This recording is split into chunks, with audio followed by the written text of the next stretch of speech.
I don't know what I have to talk about today, but something I'm sure. I washed my face off camera. Julie tallow on camera. I have more jars coming, which is great, so I can make some more tallow. Because right now I only have 2 jars of citrus burst left. I've been sold out of vanilla bark for a while.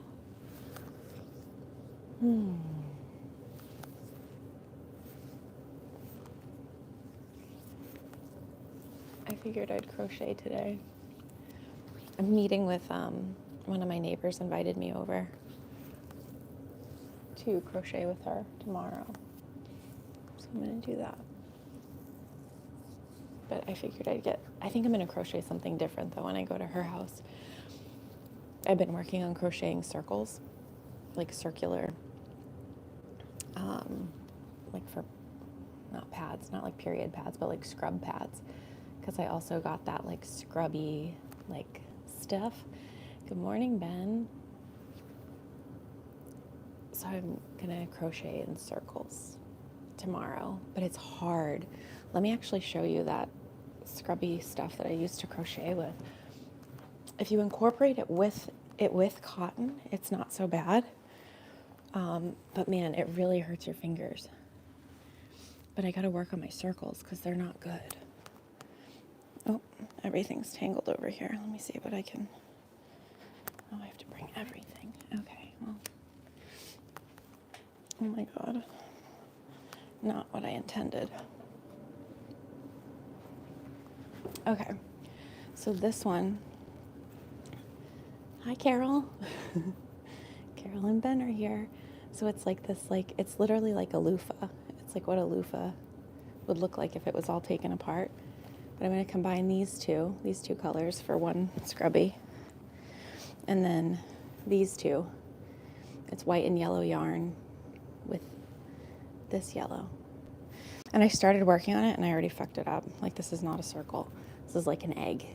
This isn't going to work. This is supposed to be a perfect circle. So yeah, I already messed it up somewhere. So I think I'm just going to keep working on my circles without this, because I'm doing them both together. And it's like, it's just not working. Well, not yet at least.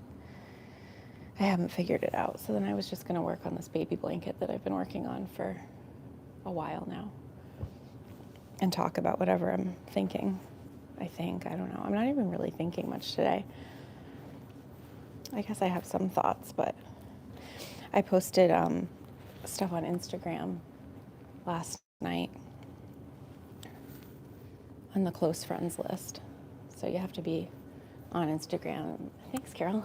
And you have to be a close friend in order to see it, because I'm not going to talk about it publicly, because it's just, you know.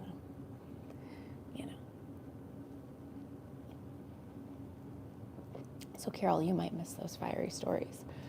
But after I did them, I felt so much better. Like, there's just HOA stuff that's going on here. And I just needed to speak into it. Like, it was driving me nuts. And it's just funny because there's just this like consistent energetic of like asshole, narcissist, person. Like, they're so predictable. Their behavior is so predictable. Like, they're always the victim to their circumstances. They don't like being held accountable. They don't like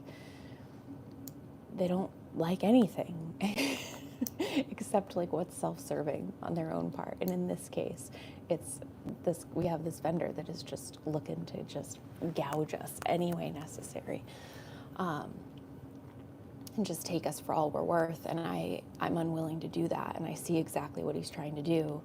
And I'm calling it out so other people can see it too. I am being.miriam on Instagram. Being.miriam. And then Carol, so follow me there. And then I'll add you as a close friend. So then you can see my fiery rants, which you're probably going to love. But like, it's just, this is, I guess, what I was going to talk about anyway today. a couple different things about this is like, I feel so much better. And they disappear in 24 hours, Carol. So you got to look quick. I posted it last night, so we still have some time today. The stories will still be there. But I felt so much better after I said what I had to say via email and then, on Close Friends. And like, I like unpacking the energetics of it. But it's really interesting because I can see, okay, well, one thing is I feel better. That's the thing. I think I've spent much of my life, even though like I hate to admit it, like not saying the things, which seems weird because I already feel like I appear pretty vocal and I appear pretty opinionated. But like in real life and among people and in group settings, I'm often pretty quiet, and I feel like I play more of like an observing role. I like observe and I judge. Isn't that like a trend? It's like, don't judge, or like just watch and don't judge, or observe and don't judge. I don't know, whatever the fucking thing is. Well, I judge the shit out of everything. I hate the whole don't judge thing. But anyway, so that's what I do. I like pay attention and I judge and I scan and I read energy and I like check in, and I'm just often very quiet in group settings and I don't say much. But I see that that's beginning to change and I'm having to say more. And I'm also learning that when I do say more, it disrupts all the programming. Like it just like, people just glitch out. And like, I don't need to do anything about their glitch. Like they can just be glitched and it's fine. And I think most of my life I've not said the things because people glitch out. And then I'm like, oh no, I need to fix it and I need to explain. But that's not my job. I'm not an explainer. I'm not a teacher, not in that sense. Like I'm not. I'm an embodiment that triggers. It's just, that's it. And I think I've come to like some new understanding and new acceptance of that just more so recently. Like it's hard to like pinpoint exactly when, but because I can see that it's been this like slow progression through time. But I think it's like shifted into like a new gear is kind of how it feels. Maybe since my birthday, since I turned 40. I don't know, something just feels different. And like I genuinely, like I think I wanted to not care what people thought about me. I wanted to like not have enemies. I wanted to be liked. Like even when I said I didn't care, I still cared a little bit, but now it's like all the care's like sloughed off. And that's a weird feeling. Like it's like, oh, like I genuinely don't care. Like I know that I'm right in what I'm saying. And like, I'm just gonna stand here in the rightness of this tension and conflict, and like people are gonna scurry around, and I've been told before not to put things in writing because it could be defamation, and I'm like, I don't care. Like I say everything. Like I don't, like you people don't know me. Like I write it all, I say it all, I record it all on the internet. Like I'm not worried about writing an email that could potentially offend someone if they saw it. Like, it's okay. It's okay to say what you think. And we live in a world where like people, they don't want to text what they think, they like want a phone call. It's so fascinating to me. It's like, just write it, write what you actually feel. But then they don't want that like used against them. And it's like, whoa, this is weird. Like people are just living in these mental prisons. I think it's egregious. So, yeah.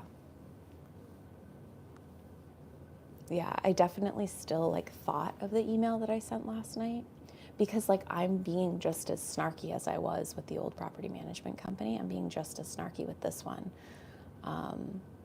Because I think they're getting a runaround. I think they're getting taken advantage of because they're actually good people and they want to make something work and they see someone's potential.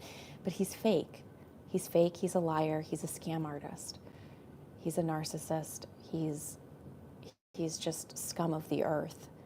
And like nobody wants to see that, or like you're not supposed to say that about people. Like, you're supposed to see the good in people and do what Christ would do. And I just, no, no, no, not when darkness like actually like, this is the thing that pisses me off is because like darkness works here. Like darkness is successful here. Darkness gets its way here. And that's exactly what's happening. And it is infuriating to me. So I'm going to stand on my own 2 feet out on a limb. There are other people that agree with me and agree with everything I said. Will they jump in? Will they concur? I don't know. And does it matter? No. Like if I'm out on the limb by myself and they're like over there still closer to the trunk of the tree, that's okay. Because I'm like, I know you guys are looking at me. And I want to let you know that it's safe out here on this limb. Like, look, I can jump. I'm not dead. I didn't fall off. It didn't break. Like, you too can come out on this limb. And like, good things will happen out here.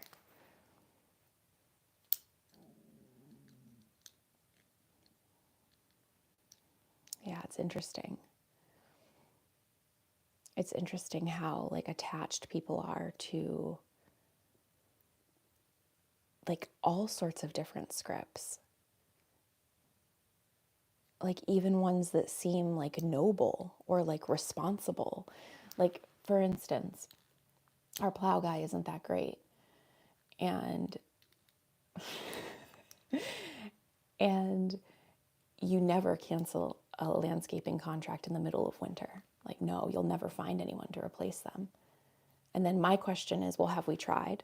Why not? Why can't we? Like we haven't tried. I bet there's a vendor out there that's able to jump in midwinter. Why not? Like I'm not buying the excuses that even good people make.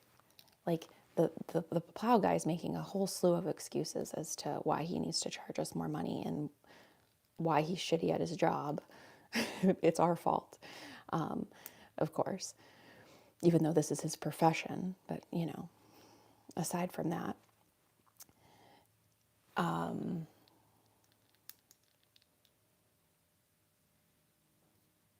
there's just a whole slew of reasons, like made up reasons.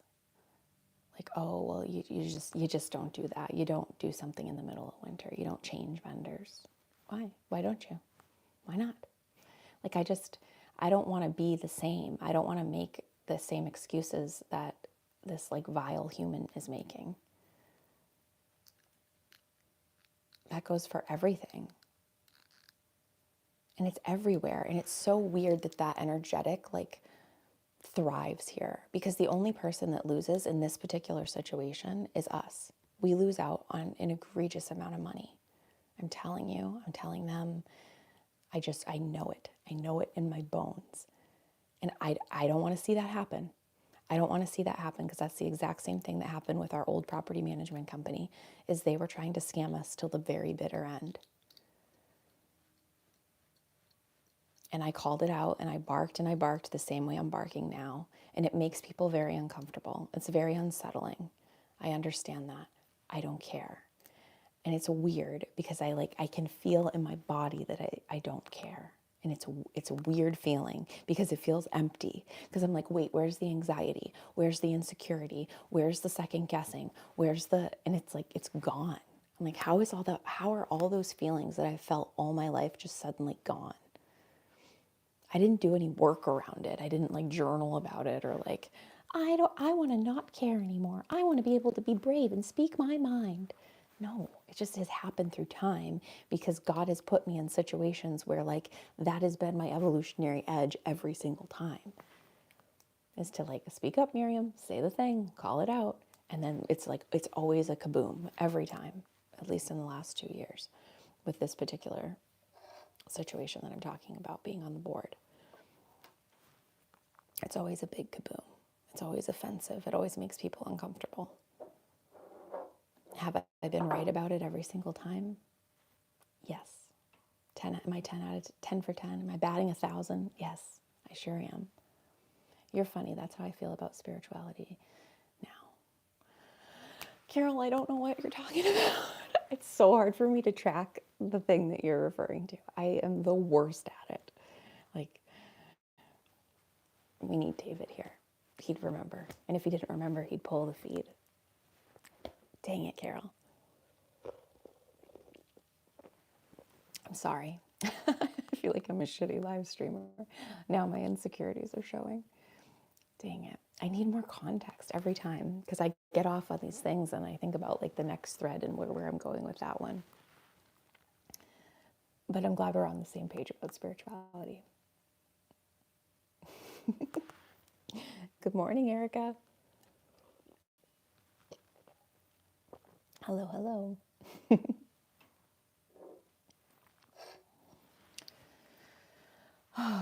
So yeah,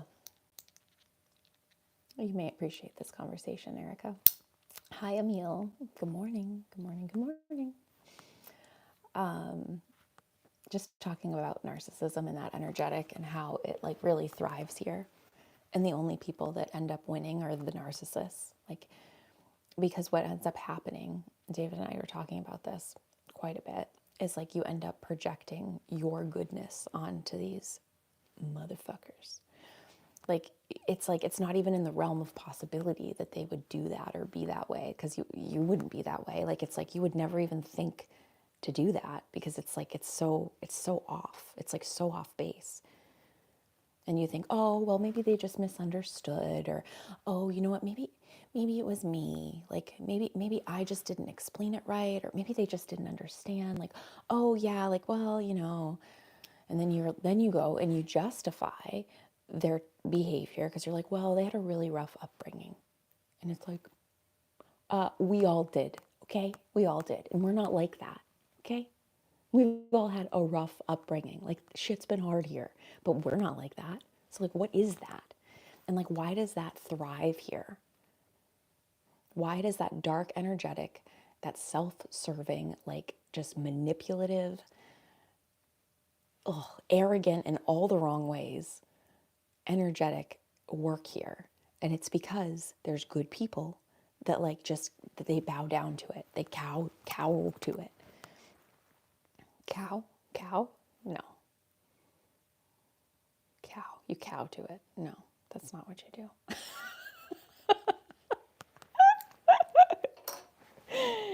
Cower? Whatever. You fucking do something stupid.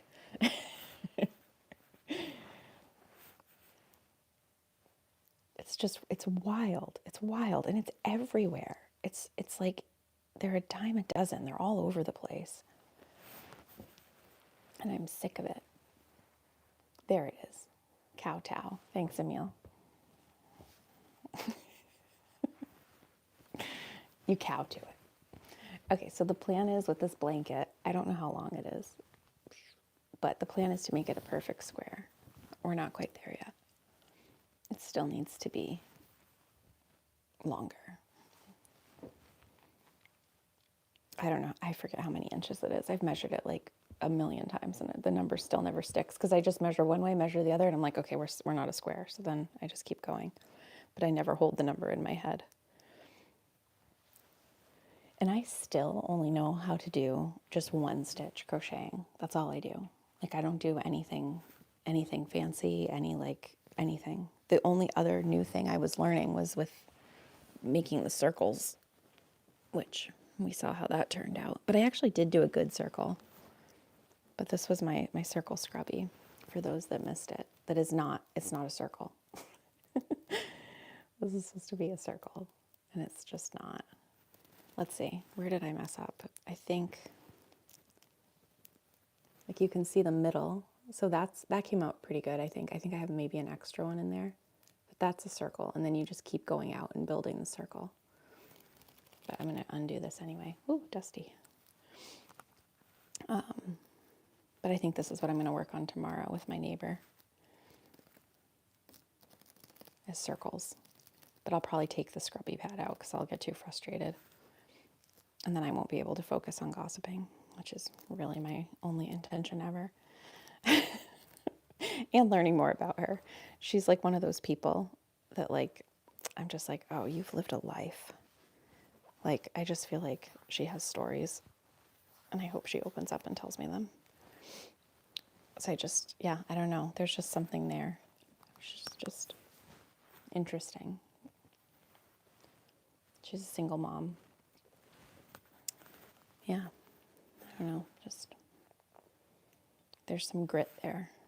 And I always appreciate that. So yeah, it's weird that that energetic works here. And that good people, as David and I were talking about, project their goodness onto those scumbags.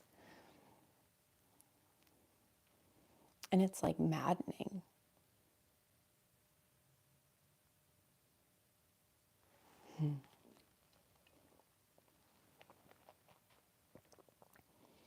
Even the other day, I don't know if I told this online or I just told David. Oh God, my lines are blurring now.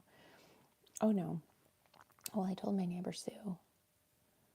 But I got this sweater that had like a little brooch on it, like it was a circle cut out, and then you like wrapped the sweater up onto the little brass brooch. It was a green sweater. I got it from like a church thrift store for $1. And my mom was not interested at all. She was like mad that I wasn't reselling it. And it was just a weird conversation. And then the next day she was like, oh, it's so nice. It's like, that sweater is so pretty. And I was like, what the fuck? I was like, you were just a cunt yesterday when I came home and was showing you this sweater that I thought was cool. Like it was just, but then the next day she was like, wow, and your earrings look so nice with it. I'm like, yeah, I know. No, instead I said, oh, thanks. And just kept it really cold, really basic. But that's the shit. Like that's the gaslighting, the psychological manipulation, like the confusion. Because then I like had it with me all day. I was like, in my mind, I was like, wait, what?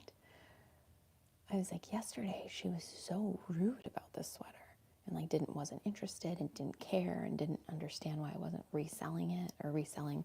We got like, I don't know, 4 or 5 things. So like $5. So it was $1 day, you know, at the Ritzy thrift store, the Ritzy church thrift store. So all the clothes are like top notch, top of the line, like very good quality, very well kept.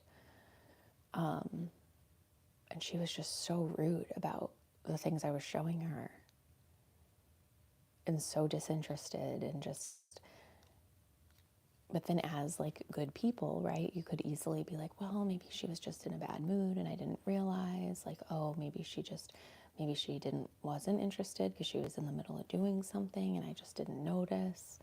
No, she was sitting at the dining room table doing nothing. Like just, I don't know, maybe doing something. Maybe watching the White Hats and all the things they're doing.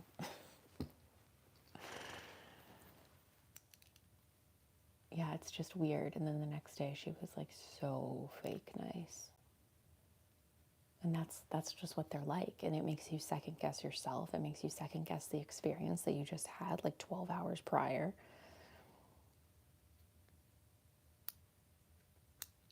It's maddening. And those people are everywhere. And like, I can't have them in my life, like at all. Like I go from 0 to 100 around those people. I'm like, get me the fuck away from them. I have no interest. I know exactly where this road leads. I have worked way too hard on my fucking self to have any of this type of shit around me. That's like how I felt with that clown that was fucking orbiting the second paradigm. No, absolutely not. Get the fuck out of here. Like you're scum of the earth and you're ugly. Leave. He's gone. But I would love for him to watch one of these videos and watch me talking shit about him and him thinking like, is she talking about me? It's like, yeah, I am. I am talking about you. I am. If your name starts with an M, I'm talking about you. Brother. Brother in light. I'm talking about you. Like I hate that energetic. I hate it so much. It's all over the place. Oh, that's funny. I wasn't even thinking about the other person that could apply to. Oh, that's so good. That was just a double dip. That's so good. Oh my God, that's so good. Didn't even mean for it to be that way. That is awesome. Wow. If you know, you know. And if you don't know, sorry. I'm not going to tell you here, but maybe on Close Friends on Instagram.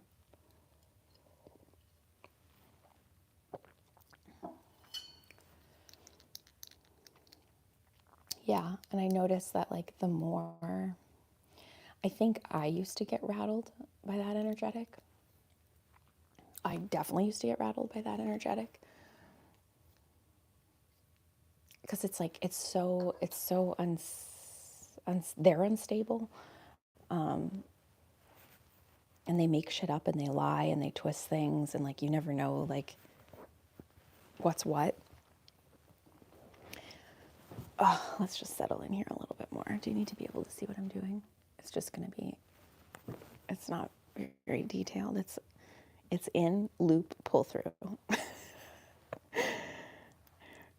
I learned crocheting on YouTube, this one single stitch that I do, which is called, I think it's called a double stitch, but I don't actually know because I learned it from this like lady in the UK where they call things different things. Like they don't, a double stitch is different than a double stitch here. But I wanted to learn from a lefty, and that was the only lefty crochet video I could find. So here we are, and I don't even know what I'm doing. Like if someone's like, oh, what stitch do you do? I'm like, I don't know. It's this. You see it? That's what I do, okay? And I don't even know if I do it right, you know? People go like really fast, and I'm like, I don't really do that. I just go at this pace, and it's just what it is. What else can I say about that energetic that's just maddening? Makes you think you're delusional. You end up second guessing yourself. We, as insecure intuitives, project our goodness onto them. And like, yeah, I guess like I'm not interested in doing the like new age spirituality or the Christian spirituality, which is to like pray for them and like see the good in them. And no, I'm not, it's like, it's not my job. Like, no, like I can't even waste my time. Like, it's an utter, it's a waste to me. If you need to do that and you want to do that and you feel, go ahead, do your thing. But like, I'm not doing that. Like, I have no interest. Like, they're not going to change. They're never going to change is the thing. And like, but we like, as insecure intuitives, we have hope. We hold out that maybe someday they'll change. They're never going to change.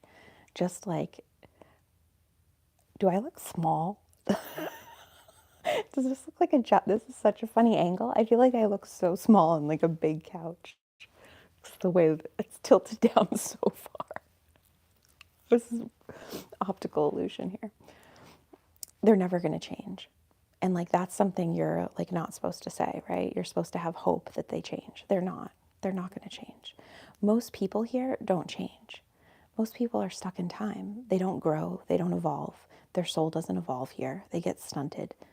They get completely enveloped by darkness. They assume darkness as their identity.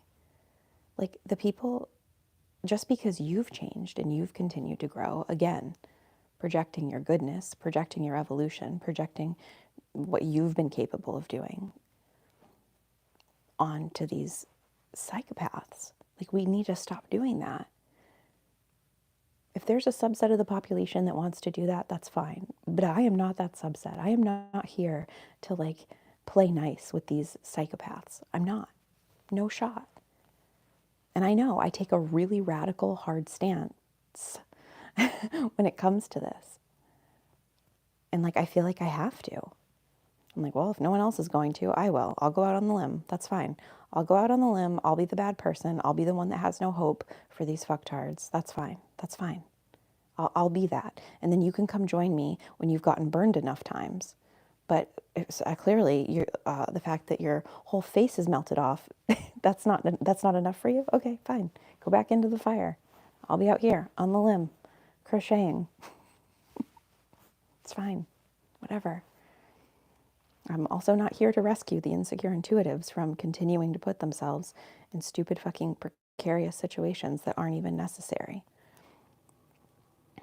It's like you spot the energetic, you GTFO. Like you spot the energetic and you solidify even more to it. You spot the energetic and you just keep growing.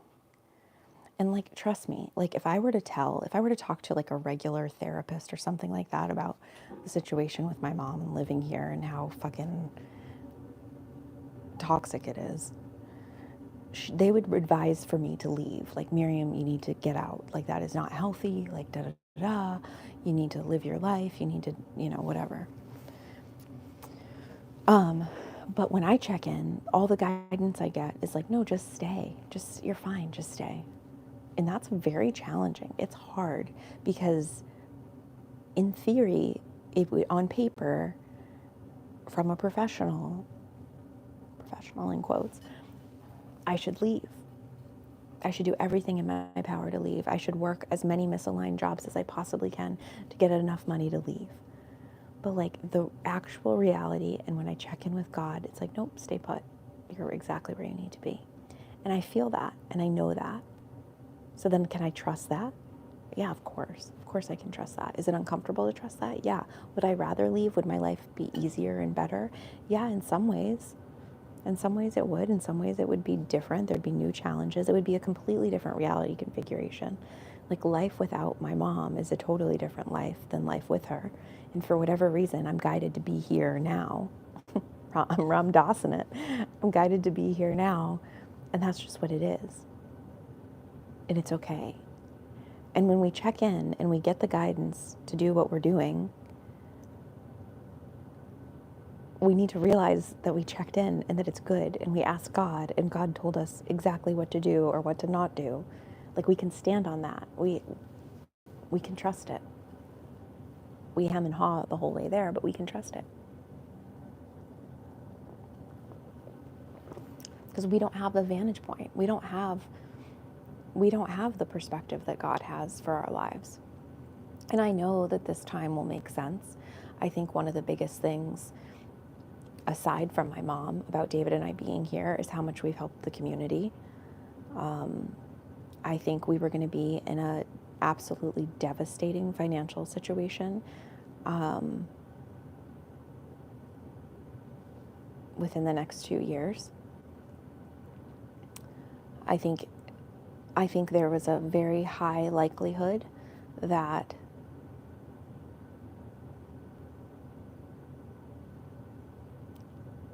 it would have been really bad. It would have been very bad here. I'm not even being dramatic.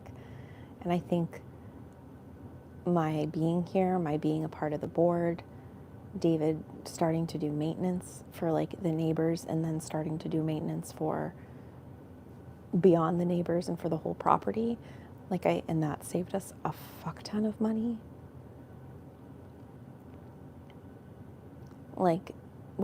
That's exactly what we need to be doing, is focusing on how we can save and how we can invest what we have,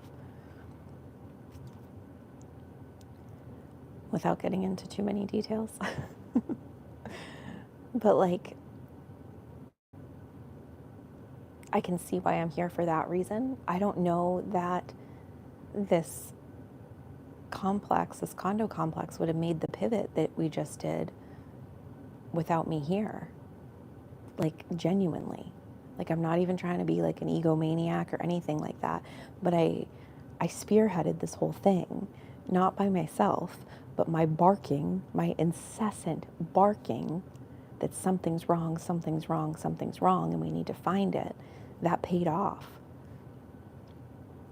And now we'll be in a much better, a substantially better place financially. Literally night and day. And our timeline was running out.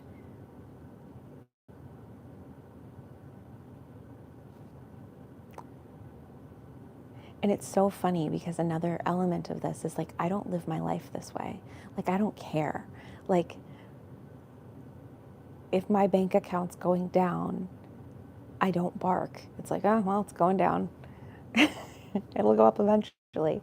But involved in the HOA, I'm this is going down and this isn't right. Why is this going down so much every month? What is going on? Something is wrong. We are getting scammed.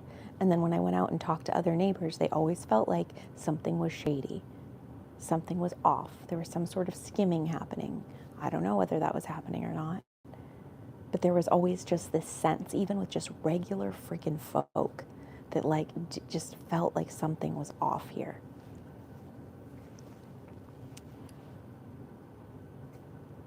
And like, I see it, like I can see a greater purpose in me being here for that reason, because that's not just impacting me, that's impacting over 100 families that live here.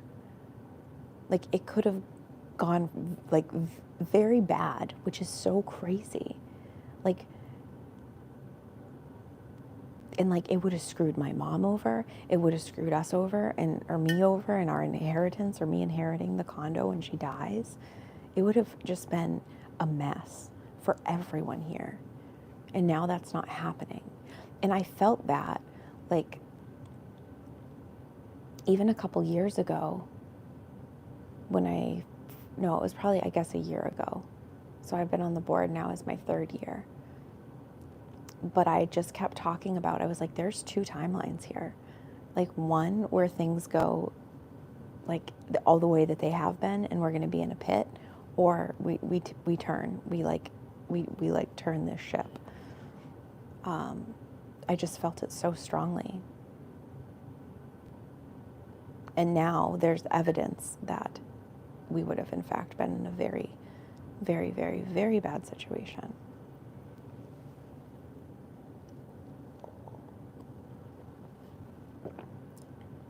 But like, I can see that would have never been brought to light had I not said something, had I not been guided to join the board. I mean, the guidance was like, if you run, you'll win. That's what I heard. And I was like, yeah, I know. It was like the same thing that, like, I knew that with the potter that I follow on Instagram, where I won the mug, I knew that if I did her 30 days giveaway, I'd win. I was like, oh, I'm going to win one of these mugs. I just knew it. It was so obvious. It wasn't like, oh my God, I hope I win this. Like, it's like, no, I know. Like, and it's not even like think it as if it's already true and then it will become true. No, it wasn't that. It wasn't manifestation. It wasn't any of that shit. It was just a knowing, because that's just how it works. It's like, yeah, hey, play the giveaway, you'll win a mug. Day 4, I won the mug. Or day 3, I don't know. I won it really early.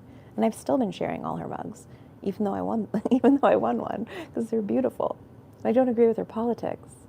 She's like into the avian flu and keeps her dog inside because the bird flu, which makes no sense to me. I don't understand how that connects in anyone's brain. But, whatever. Whatever. Can't make it make sense.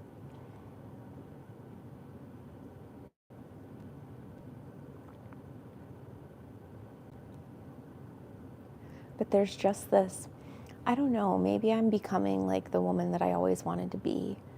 Like, I always really admired Kate Northrup. I like the way she carried herself. I like the way she talked. I don't know. I don't really follow her stuff anymore at all.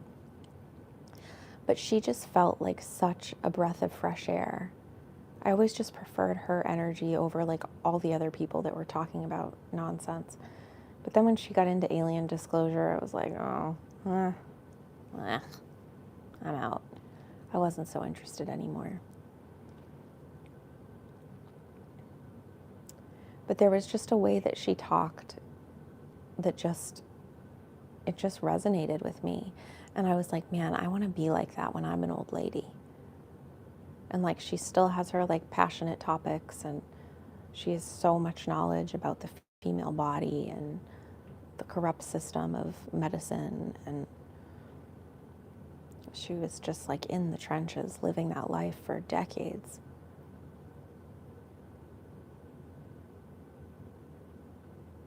I don't know, there was just something about her that I just felt drawn to. And I was like, man, I want to be like that when I'm older. And I feel like I'm becoming like that. Or something. I don't know. Something's changing. And I was telling David, I was like, man, I'm not even pregnant. Oh, I did get my period yesterday, the day before. I don't know. Oh, the day before yesterday. Praise the Lord. Because, I don't know, I was going to go on like a spree if I didn't get it. I feel so much better. My boobs feel better. Like, they're not so sore. Oh my God, it's the worst when they were like sore and like hot and inflamed and just like for 2 weeks. I was like, what? This has never happened before. And now that just like it all went away. Like everything's just fucking gone. So I got my period, which is great. But I was saying to David, I was like, man, I'm not even pregnant and I'm already like fiery and passionate and have opinions and I'm speaking more and like sharing more real time and I'm not worried about being polished or buttoned up. Like I'm just saying exactly what I think.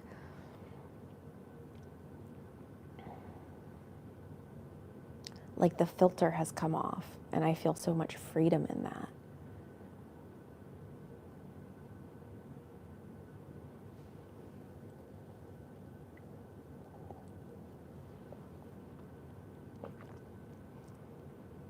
And like, I don't know.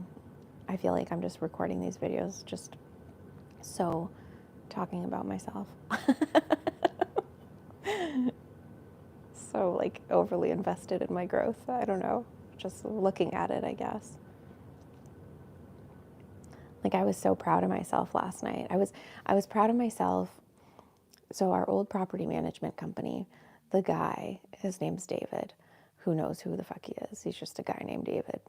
And he sent a very rude email to our new property management company. And we're all copied on it. Like we can all see it.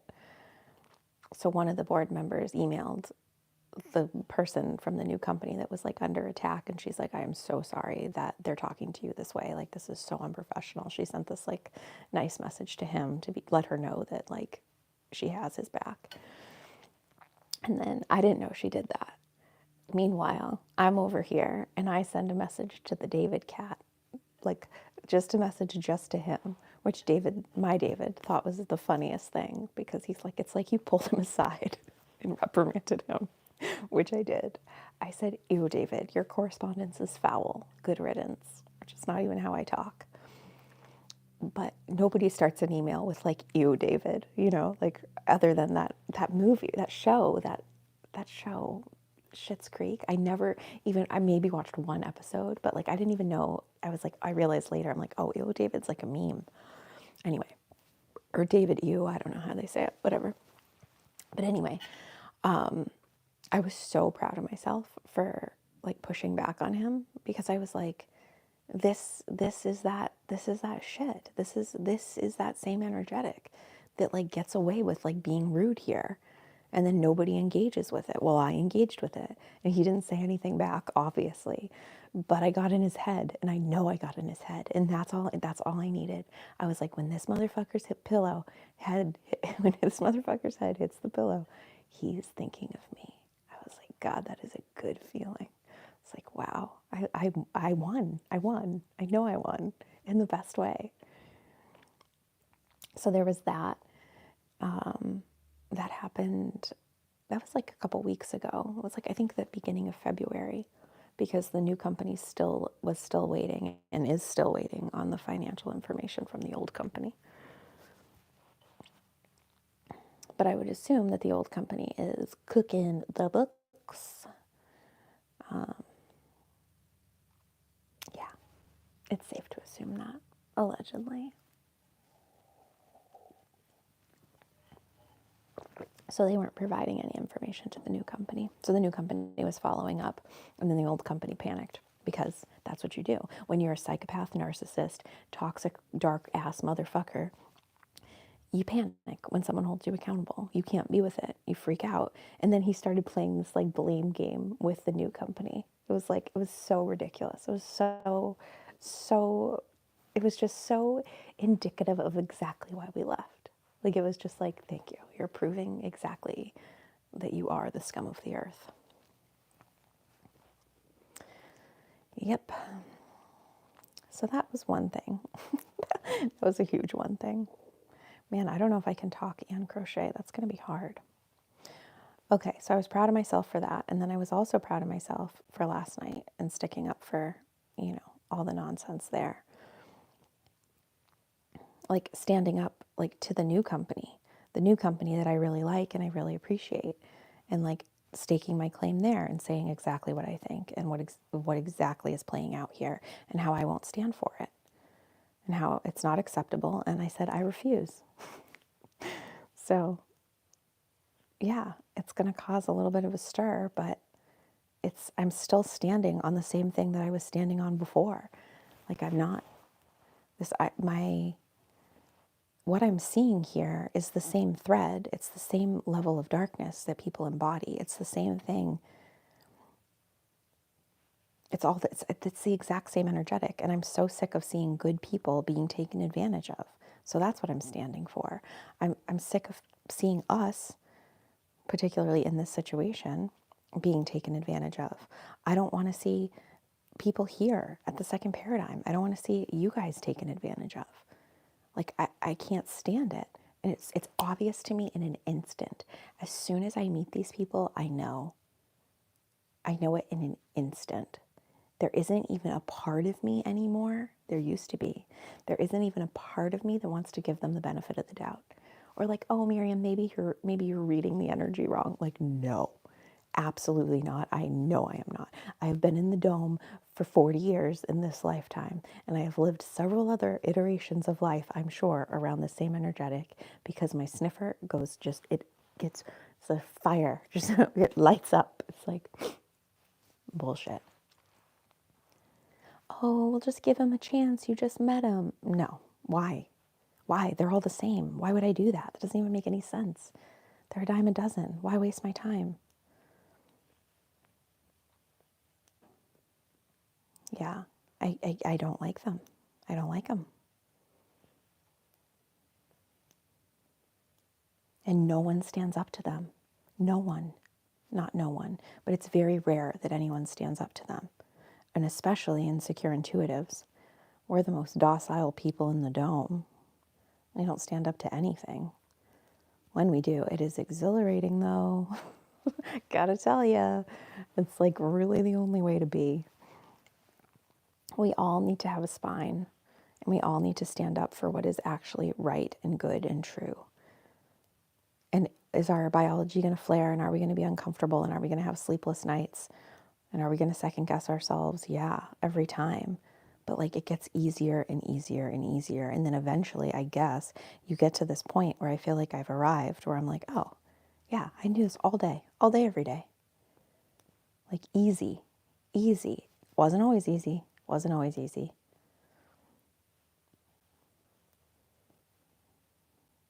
But I'm telling you, something shifted.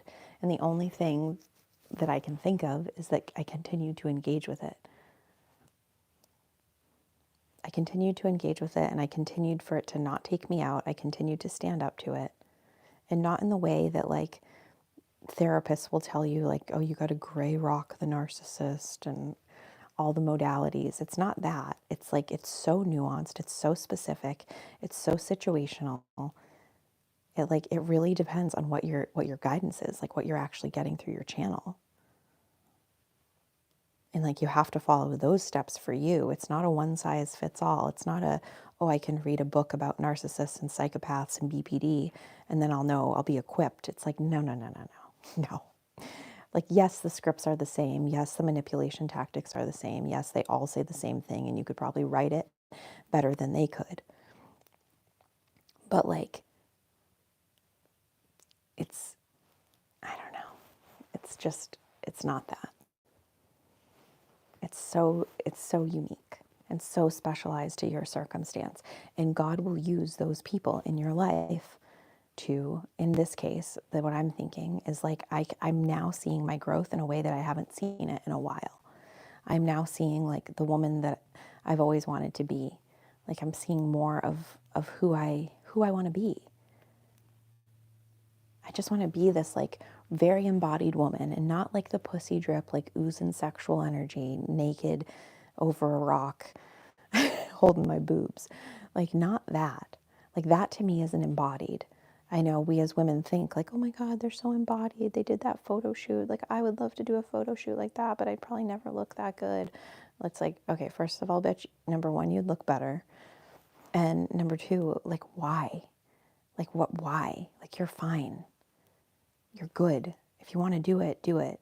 if you want to do it, you probably would have already done it. It's like that's not the definition of an actual embodied woman. And if it was, why would she post those pictures on the internet? Wouldn't those pictures just be for her husband? Isn't that kind of weird? She's posting her dripping puss all over the gram. Kind of weird. Kind of weird. I don't think that's embodied. I think that's desperate for attention and likes. I want to be like an actual embodied woman where like that's how I'm remembered. Like that's how people talk about me. Maybe one, because I've told them to say that because they would never come to that place on their own. One of my neighbors, she was describing me to be me. She was describing me. This is in the summer. She was like, Miriam, you just have so much grace. And it was so interesting because, first of all, no one's ever said that to me. And I never saw myself that way, but I was wondering about it. I was like, man, do I? Yeah, she was like, the way you walk, the way you carry yourself.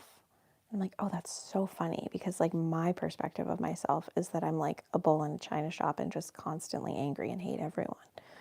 And think everything's stupid and everything can be better that's not. And I just have to sit here and suffer around all these imbeciles. But I can see that I'm really not that. And I can see the grace element. But I don't know that I've ever, it's felt like a goal. It's felt like like a later in life type thing. That I'll like be full of grace but I'll never lose my fire. I'll never lose my spark. That just isn't even possible. That'd be ridiculous. I wouldn't even be who I am. That would be regression. Oh, that'd be awful. I can't even.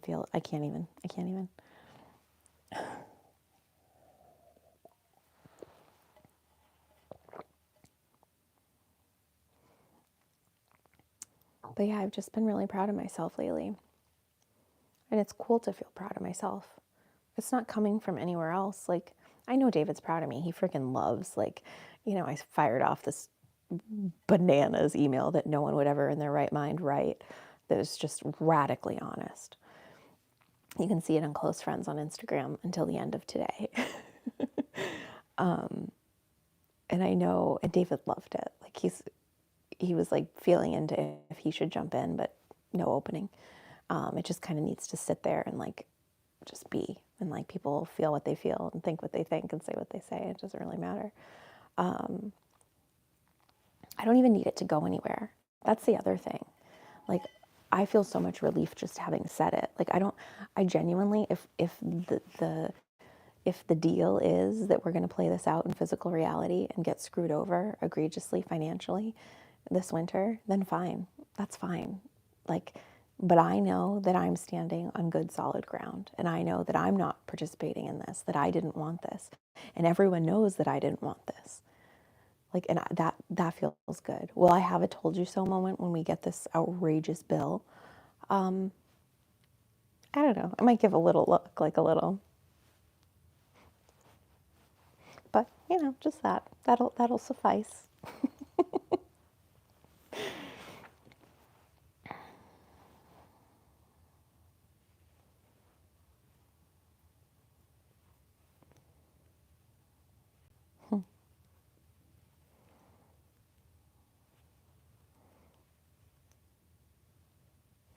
Yeah. I always thought that, like, it's funny. We, like, want to be something, or we want to, like, I want to feel like an embodied woman. I not in the pussy drip kind of way. Like,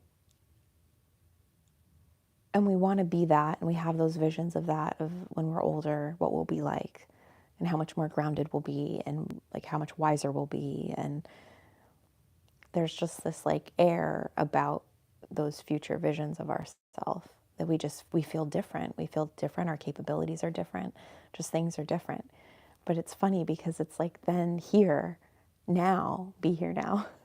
we forget, or we don't think that like that's what this is. Like that future vision of myself that I've felt for a long time, that's just like, it's like mature, but like still fiery. I'm still gonna swear. I'm still gonna, but like there's a maturity, there's a like a depth of wisdom, like smarts, not like intelligence in the dork way, like an actual like, oh, she's a brilliant woman. She's very smart, but it's not in the textbook kind of way or the bullshit or the programming of the world. Like, oh, like no, no. Like there's just these like things that I feel out there and have felt that are out there. And like my hair looks gray and like I'm wrinkly, like my whole body's different. But then here it's like, oh, well, the only way to get to that is through these like trying experiences, through these like challenging times. Like how else do I think that I'm gonna become that woman if it's like hunky dory, easy peasy?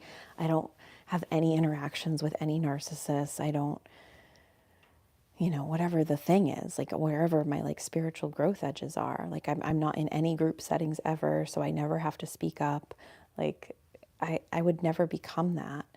And it's funny because that version of me that has felt so far away just feels like it's already, like I'm already doing it. Like this is that path. And all of this will just continue to refine through time. And I feel like that's such a blessing.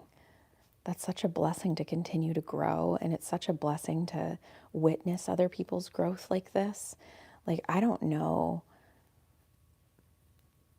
I would love, like, if I wasn't living my own experience, I mean, not that I would, I love witnessing other people grow in these ways too. I mean, that's what the second paradigm is. That's what our whole body of work is these edges, is this growth.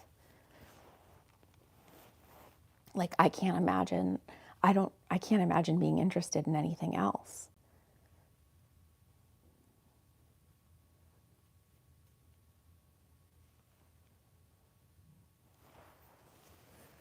Because I'm not.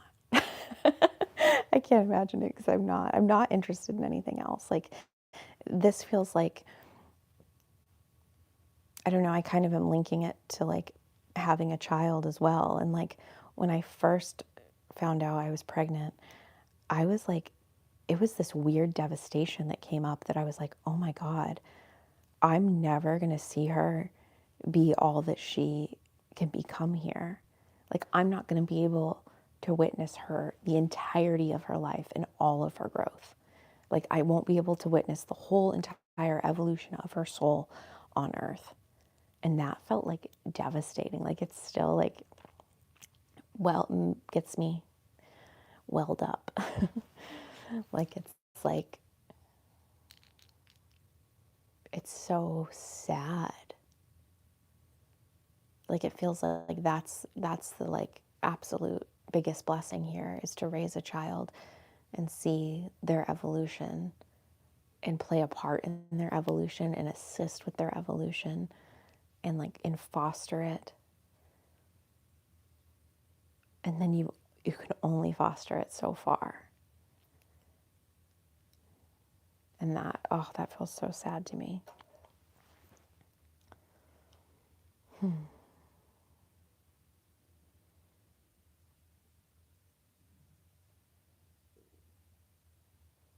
Yeah, it almost feels like you're supposed to outlive your child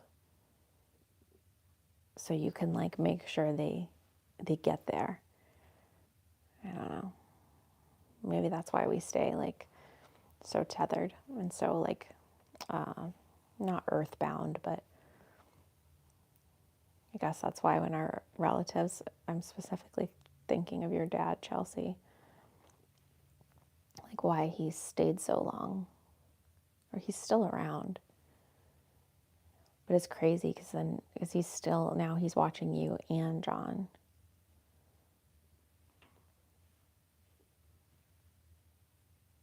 And it's like, oh, it's so weird. If I go too far into it, I'll never come back. But it's like weird. I have this weird feeling that he's like giving you a sign right now as you're watching this and I'm talking about him, even though in this in my current moment of this recording this video, that sign isn't there, but it's there now when you're watching it. That's fucking weird. You can tell me if I'm wrong, but I don't think I am. Oh man, your dad is the biggest fucking chatterbox.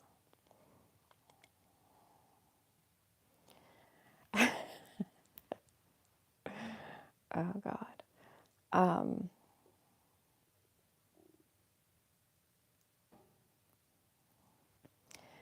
Okay. Oh man.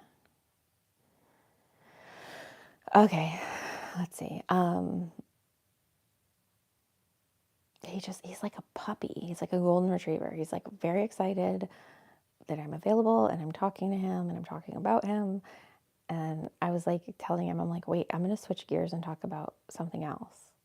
And he was like gathering things like, yeah, but I have more things I like need to show you, tell you about. I'm like, well, hold on. He doesn't like to be told to wait. He's like, go, go, go, go, go. But the other example is like, then I think of David's mom and she's just like gone. Like she's not here. Like she's not, I think she has the capability to come and like peek in but it's like, it feels like it would take like a day. Like it feels like it's like a trip. Like it's not so instant. Like your dad feels really close and David's mom feels so far away.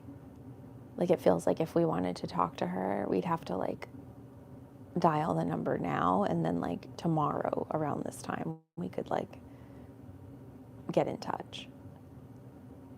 Like, I know that's not how time works, but in like space and all that stuff, but like not space as in like outer space, but like space as in the space between here and here.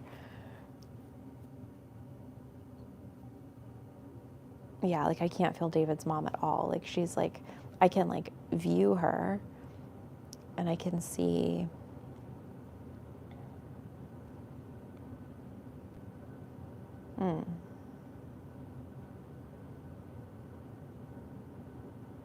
it's not even that I can view her and see her. It's more that like I get an update on paper of like what she's doing. Like it's like that whatever civilization she's in isn't, I can't remote view it. It's not like accessible in that way. It's more that she's just, yeah, she's just like it's very basic. Like it's like she's living a life. Like she has family. And the vision I always get is that she's wearing these like silks. Like she's very like flowy. Like has like maroon, burgundy, pink, orange. Like she's just wearing all these like colors of silks. Like not in the way that we would wear silks. But it's like her whole everything is just, it's like draped off of her like everywhere. But maybe that's why like other people stick around longer and are more accessible in that space because they're still wanting to see things. Like they're still wanting to see the growth and the evolution of their children.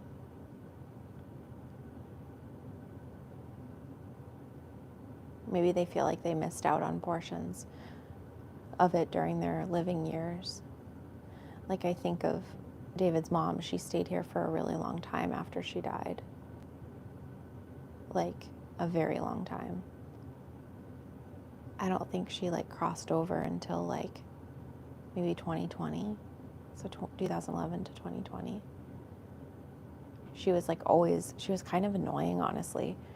She always wanted me to like feed him more. Like she would be like, you need to feed him more. Like she was very like, just annoying, like classic, like mother-in-law, annoying, like stereotypical, not classic, more stereotypical mother-in-law. So bizarre. And then there was just one day, which I can't even remember, when David and I were both like, oh my God, she's gone. I guess I fed him enough. I could be trusted. Yeah, she like wanted me to take care of him and feed him. It was like the weirdest fucking thing.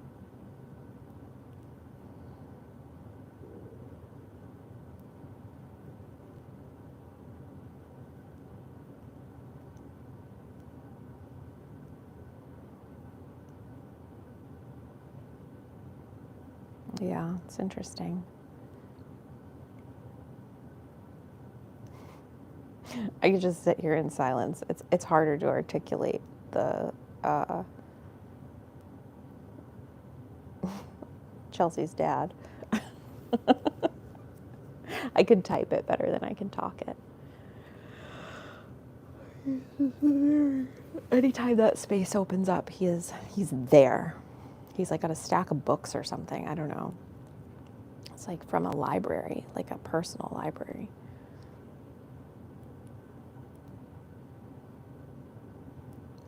The energy's so like fluttery and like, yeah, just like very excited. Like he hasn't had company in a while or something. I don't know. Ooh, a friend.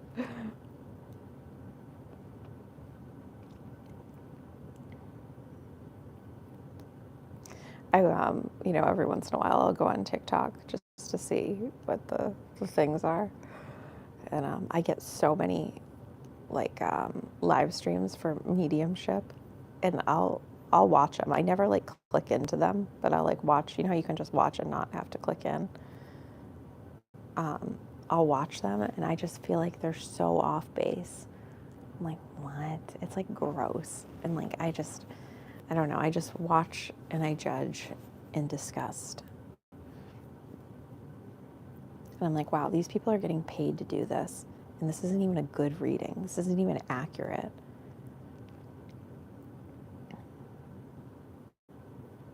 It's just weird. It's so weird.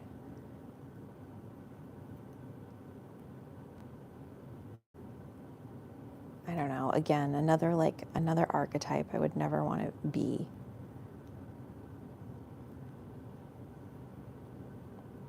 I just feel like you invite so much dirty energy into your field when you're scanning for like thousands of people are just watching you. And they're asking like their most like deepest, darkest, desperate questions ever. Like, am I going to get married within the next year? Oh my God, you know what I saw recently on TikTok? I wanted to talk about this with David on a live stream, but I just talked about it with him in the car. But there was this girl. Okay, I think this is like a thing though, because I think I saw another one that was someone entirely different. But there's this girl, and she catches your cheater boyfriend. So she live streams the whole thing. So you pay $10 to catch your cheater boyfriend. You pay $20 to skip the line. You like Cash App, PayPal, Venmo, Zelle, whatever. There's all these ways to pay her. And you don't give her really anything other than the phone number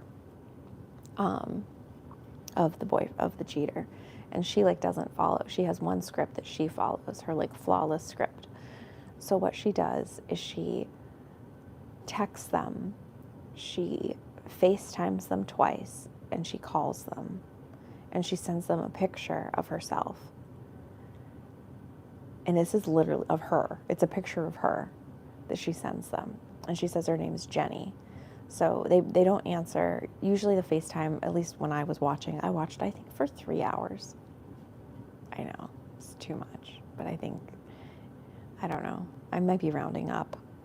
Maybe it was like 2.5 hours. I watched for way too long, but I couldn't stop watching because I was like, what the fuck is this? And I guess that's how other people feel too. So the guy will like, he'll text back or he'll answer the phone and be like, what up? And then she'll say, hey, it's Jenny. Like, I was just wondering, this was like before Super Bowl. She's like, I was wondering what you were doing for Super Bowl Sunday. Like, did you want to like get together? And he's like, what? Like, who is this? And she's like, oh, she's like, wait, Leo? And he's like, no, I'm not Leo. And she's like, oh, she's like, oh my God, I'm so sorry. She's like, oh, I'm embarrassed. She's like, I sent you a picture. She's like, oh, like I thought you were Leo. And he's like, no, girl, like I ain't Leo. And then she's like, oh, but like, are you single? And he's like, yeah. Meanwhile, his girlfriend is in the TikTok chat, like devastated. And like, they're asking questions like, I don't know if I, like, can you do mine? Can you do mine? Like, I don't know if I should move in with him or not. Or like, I don't know, like, I'm pregnant with this baby and I don't know if I should have it. Like, can you see if he's a cheater? Or like, hey, he's in the other room. Can you, he told me he was going to bed early. Can you call him and see if he answers? I'm like, fuck. And then like, they'll text her back. Like they'll, like do the eye emojis or whatever because her picture's a little scandalous.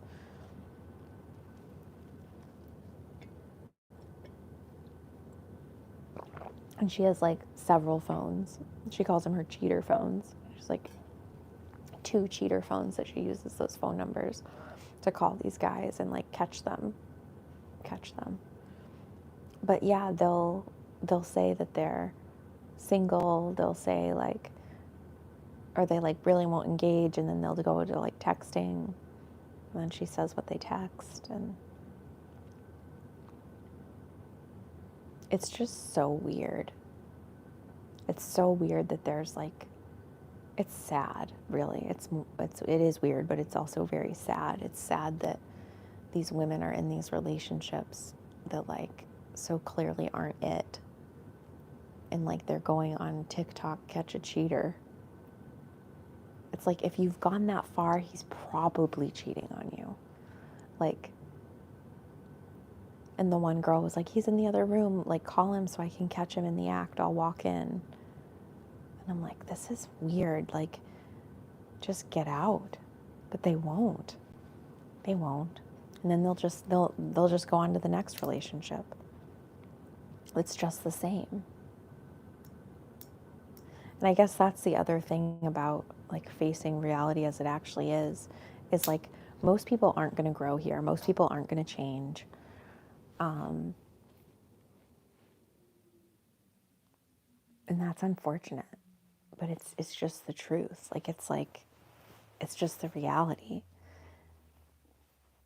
of, I mean, think of like people older people in your life or in your family that you've seen over the years. Like, it's like, oh, why do I feel so different? And like, they're the same. Like, that's always how Uncle so-and-so is. Or like, that's always how, it's like, oh, that's strange. Like, they didn't grow.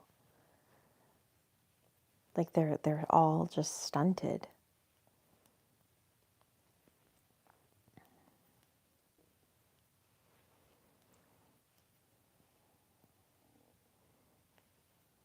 Yeah, that was one of the weirdest shits I watched on TikTok.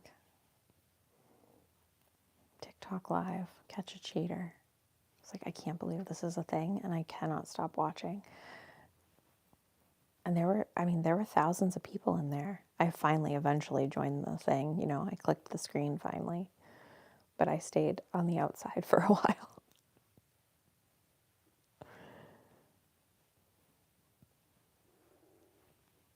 Yeah, it's really bizarre, the world we live in.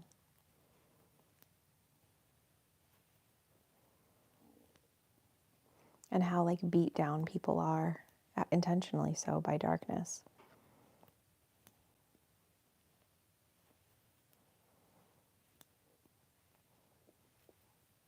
Like you keep all these insecure people. I mean, I'm going to get out of the cheater category. Though that's a whole different like caliber of woman. Like I don't even know what the fuck that is.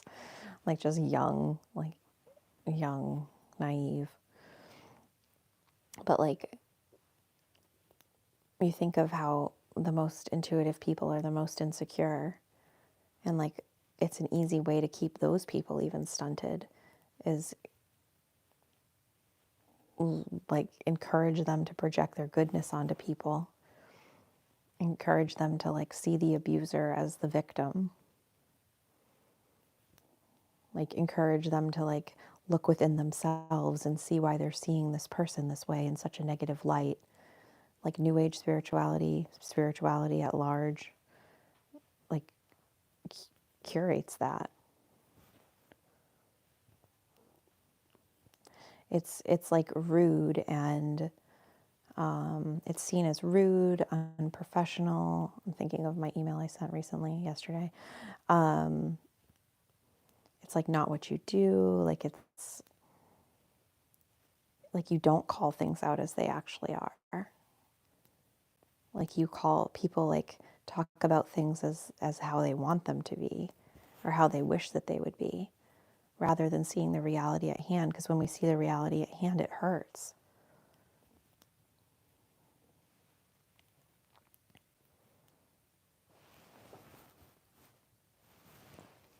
I have 10% battery left. What'll happen is my phone will die, and then what'll happen? Nothing. Nothing will happen. My live stream will freeze, and then I'll charge my phone, and then I'll either pick back up or end it.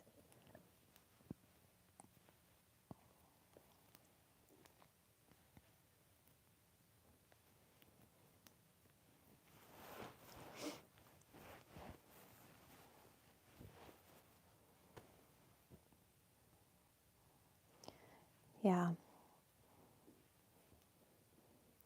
This is the shit I think about all day, every day. And I'm always being presented with like weird fucking things to look at, like mostly in culture. Mostly in culture. You know what else is interesting? I poke in every once in a while, but now everyone's like very excited about Bobby butt crack. They're all excited about him. And like, oh, now he can, well, okay, so they're excited, elated is what I saw one woman say. She's elated that RFK Jr. is in, but now she's worried that all these outbreaks are going to happen because he's anti-vax, and they're going to blame him on the latest and greatest and newest pandemic.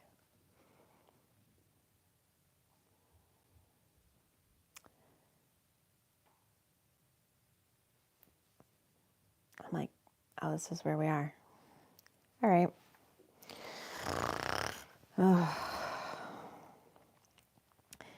I don't understand. I don't understand how any of it can be taken seriously.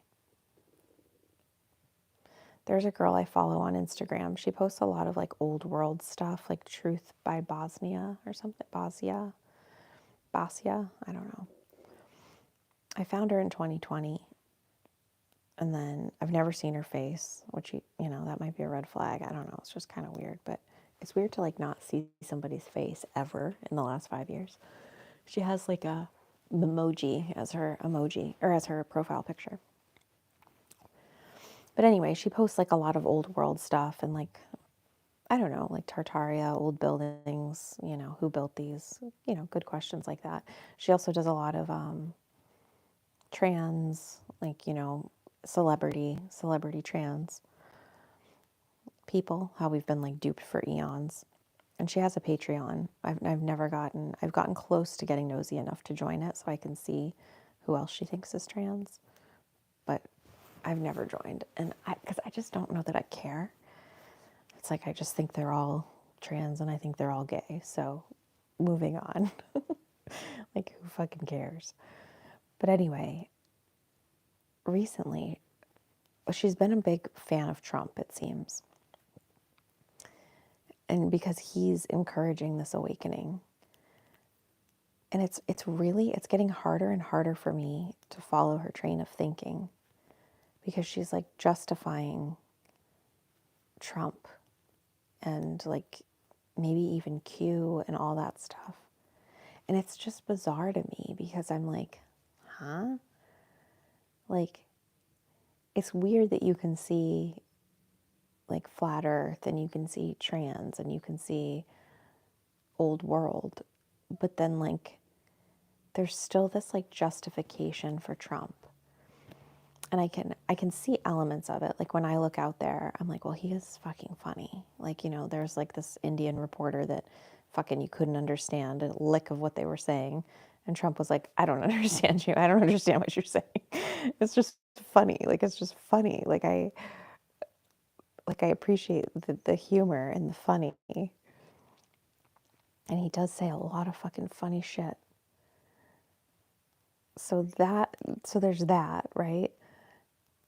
But like I think it's important to see that there's this larger agenda at play that they're all in. Like this is a cahoots thing. Like it's like everyone we're seeing make all these moves in like the Gulf of America and like it's like what is going on? Like it literally feels like idiocracy.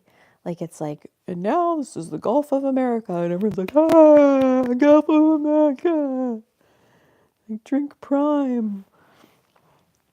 Or whatever the fucking idiocracy version of that is. But it's like, it's so weird. It's so weird everyone's so into it. And like the people that like aren't into it are like into it other thing. Like they're like, well, you know, it's a really good thing that RFK Jr.'s in because it's like, is it? It's like, I can't even listen to that man speak. He sounds fucking horrendous.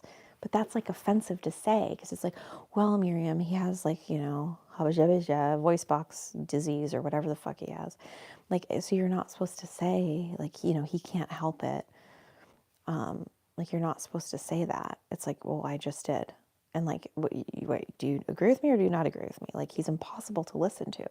Like, don't you think that's by design? Like, don't you think like that's like intentional? Like there's a reason like you can't really listen to him because if you did, you'd hear what he was saying, and then if you heard what he was saying, I don't know that you'd agree with it anymore. But I remember too when I was drinking the Kool-Aid and having more hope, which now I have none, so it's easier to see things clearly when you don't have any fucking hope, which I guess is not popular. And that's probably also offensive because you want to have hope. I mean, what else is there if there is no hope? But like, I remember thinking back in the day when I liked Trump, I was like, what did I say? Oh, I said, oh, because people were like saying how he was the Antichrist and all this stuff. He's not the Antichrist. Like that doesn't, is that, no. Like that's, no. I don't even know if that's real. I don't even know what that is. Like the anti-Jesus, that's what he is? That's what we're saying? I don't know. That's something about that doesn't track for me. It immediately morphs into like a cartoon character. Like I can't feel really like an energetic of Antichrist. I can feel energetics of like Lucifer, Satan, Baal, Moloch. Like they all kind of feel like they stem from the same like dark intelligence. And maybe Antichrist is in there, but like Trump isn't that. Could Trump potentially interface with it? Because I think it's an energetic. I don't think it's like in a physical form. Could Trump interface with that? Yeah, I think they all interface with varying degrees of darkness. And if it's not them that's interfacing with it, if they don't have that skill set, then it's like a couple rungs above them, and people will never know that are sitting in rooms interfacing and pulling things through from that dark hierarchy. But what do I know?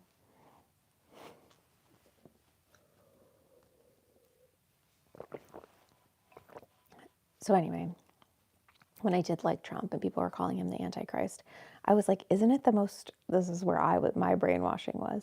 I was like, isn't it the most Christed-like thing he can do is to just tell you to get it? Like, get the vaccine? Like, Because then wouldn't all your fucking, like, wouldn't your everything inside of you go off and you would realize, like, no? Like, and then you'd grow and then you'd like learn and you'd become a person. And that was my justification for why he was telling people to get vaccinated, was that it was the most Christed thing he could do, because then people would realize that he was lying and they would realize, like, no, within themselves, and then they would stand on that. So I had a hope for a lot of things and delusion, but I didn't really realize that, like, when an authority figure tells you to do something, you do it. Like, I forgot that that's a thing. Like, I forget that that's a thing. Because when an authority figure tells me to do anything, I'm like, why? And I'm always like, you're not an authority figure over me. No, that's not even real. That whole idea is made up. So anyway, I was delusional. I had hope. I thought people would get it. I thought people would, like, feel the same visceral disgust that I felt when he said to get it, when anybody said to get it. But they didn't. They felt immense fear and panic, and that they'd lose their job and lose their family members and lose their everything if they didn't do it.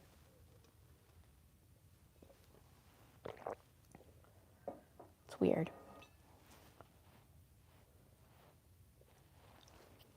Very strange to me. But I had other delusions too, you know. In my liberal lefty days, when I thought liberal was the way to be, woke and accepting, when we lived in Seattle, I signed a form to, like, support Andrew Yang and his UBI, because I thought if we had UBI that more people would be more creative, because they wouldn't be so stressed about making money. They'd actually be able to do, like, their creative ventures. I guess it's both. But that's retarded.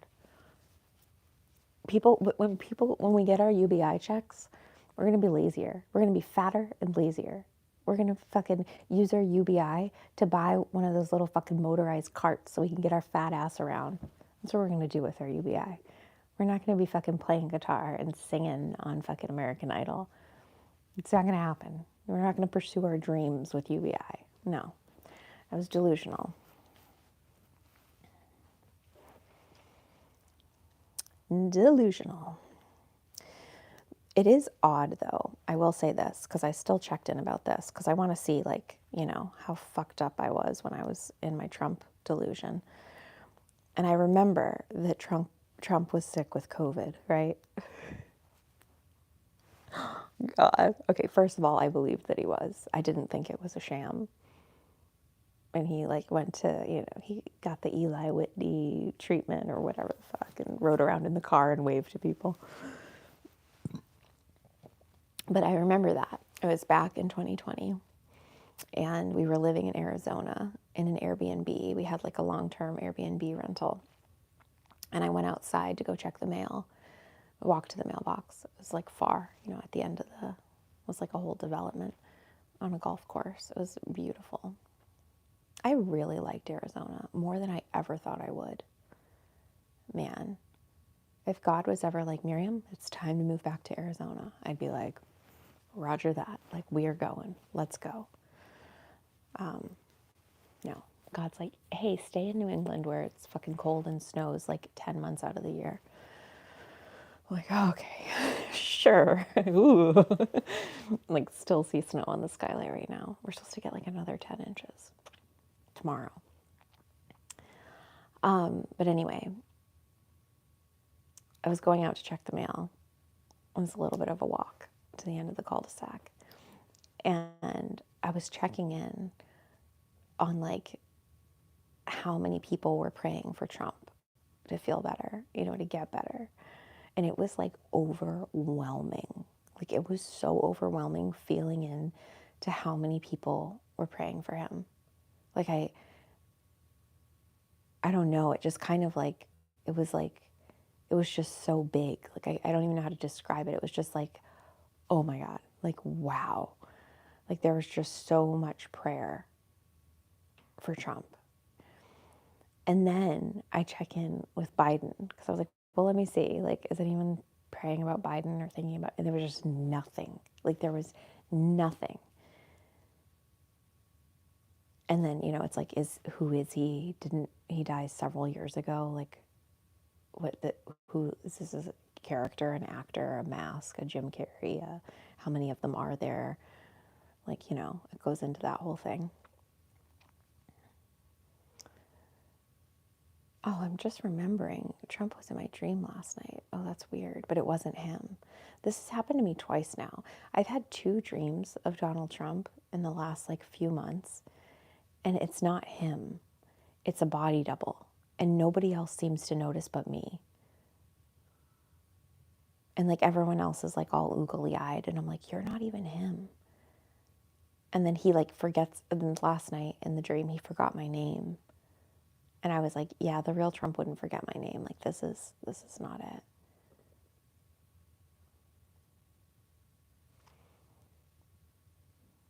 But anyway, it was interesting. That memory is still ingrained in my head.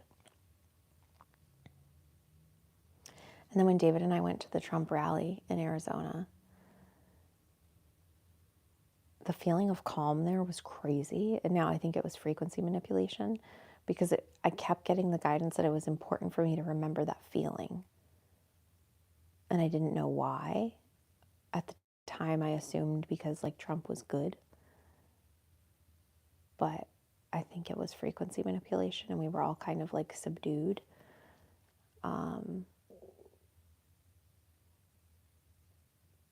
Because I mean, that's what you want to create in those environments. You don't want to crank up the frequency. I mean, depending on what outcome you want, but you don't want to crank up the frequency on the people at a rally like that if you're not trying to like stage a. Oh my God.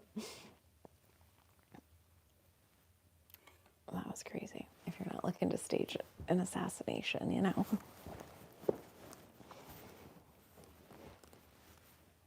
So I think that's why, because I'm like, man, that was like so insistent that I remember that feeling at the Trump rally, that I felt the like calm and peace that washed over me. But now I'm like, probably because it was frequency manipulation, not because he's a good guy and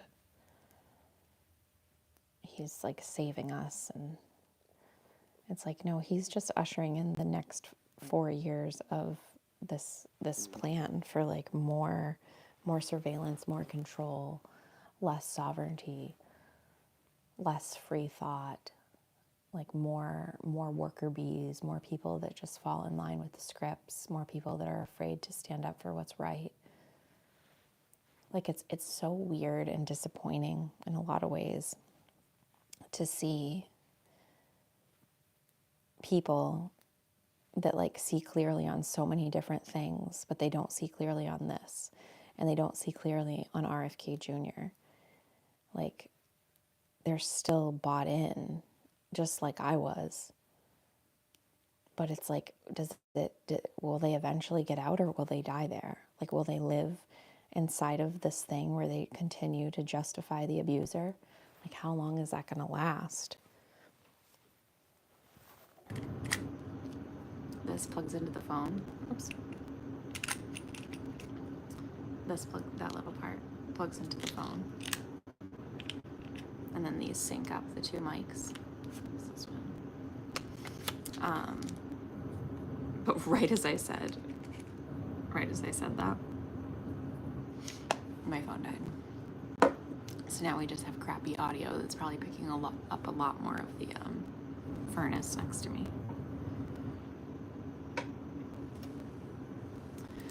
But yeah, I think it's more likely that people won't wake up from the slumber. Like, I think that they'll continue to justify the RFKs, the whatever the heck, the Gulf of America, the Greenland grab. Like, I think they'll just continue to justify it because they want to be part of something. They want to be part of a group. They want to belong to something. And it's almost easier, it's definitely easier to be disillusioned than to like actually step outside of all of these things that the group thinks and like form your own opinion and like essentially not care. Because like it really doesn't matter. Like it doesn't matter what, like none of it matters. Like it doesn't matter whether Trump abolishes the IRS or whatever. Like it's like there's just so many things that like just come across my screen, and it's like this has zero impact on my life. Like my life's still the same as it was when Biden was in office. Like it's weird to see that these talking points, these like crafted narratives. Oh, well, that was almost almost went through the wrong hole. You don't want that. You don't want to go through or into the wrong hole.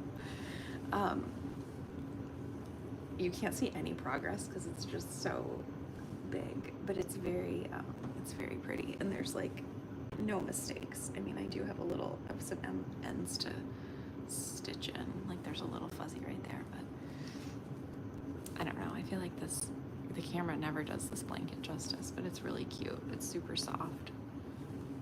It's not 100% cotton. I think it's cotton and like viscose or something, bamboo. But it's got little like pink and blue and yellow and white little puffs in it. So that would be such a nice baby blanket. I started it when I was pregnant. And then I didn't touch it for a while because I was like, that's over. My life is over. And then I picked it up again. Obviously not. Obviously not. My life is not over.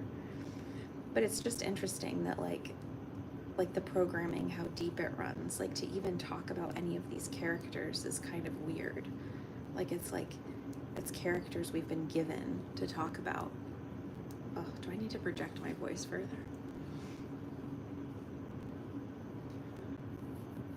I'm like thinking the mic's right here, but it's not.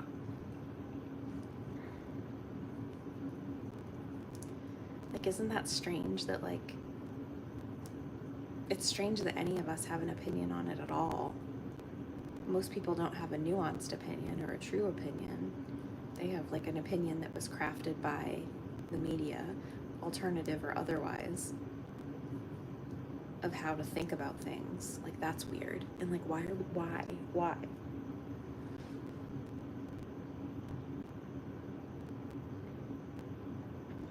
I had a conversation with my neighbor about, because my mom takes insulin, and she's like, oh, like this was last year, she said, oh, like Biden reduced the price of insulin. And then I was like, oh really? And she's like, yeah. Like, and I was like, oh, interesting. And I was like, that's so weird, because I could have sworn that like Trump reduced the price of insulin back in like the 2020 era. And I was like, oh, that's so strange. Like it's like, and then I found articles saying both. Like I found both. I found, yep, that Biden reduced it, and I found in previous years that Trump reduced it. And I was just like, this is so weird. Like, what is this? And then like just that in itself can create an argument, because like she consumes this particular style of media, I consume this particular style, and it clashes. And then that makes like, that just creates unnecessary tension, like an argument. Like, and I wasn't going to take the stand that like, oh, I thought Trump, no, I don't care, obviously it doesn't matter. But like that's where it goes. Like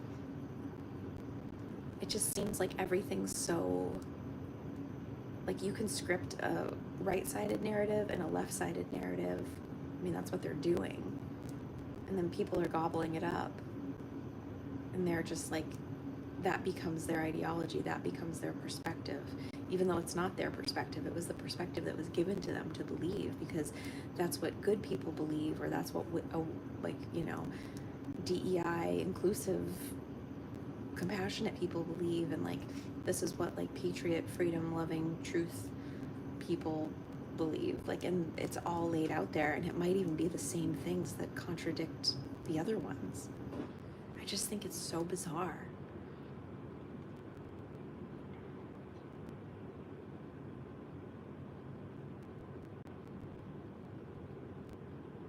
It's like, it reminds me of the kids in cages.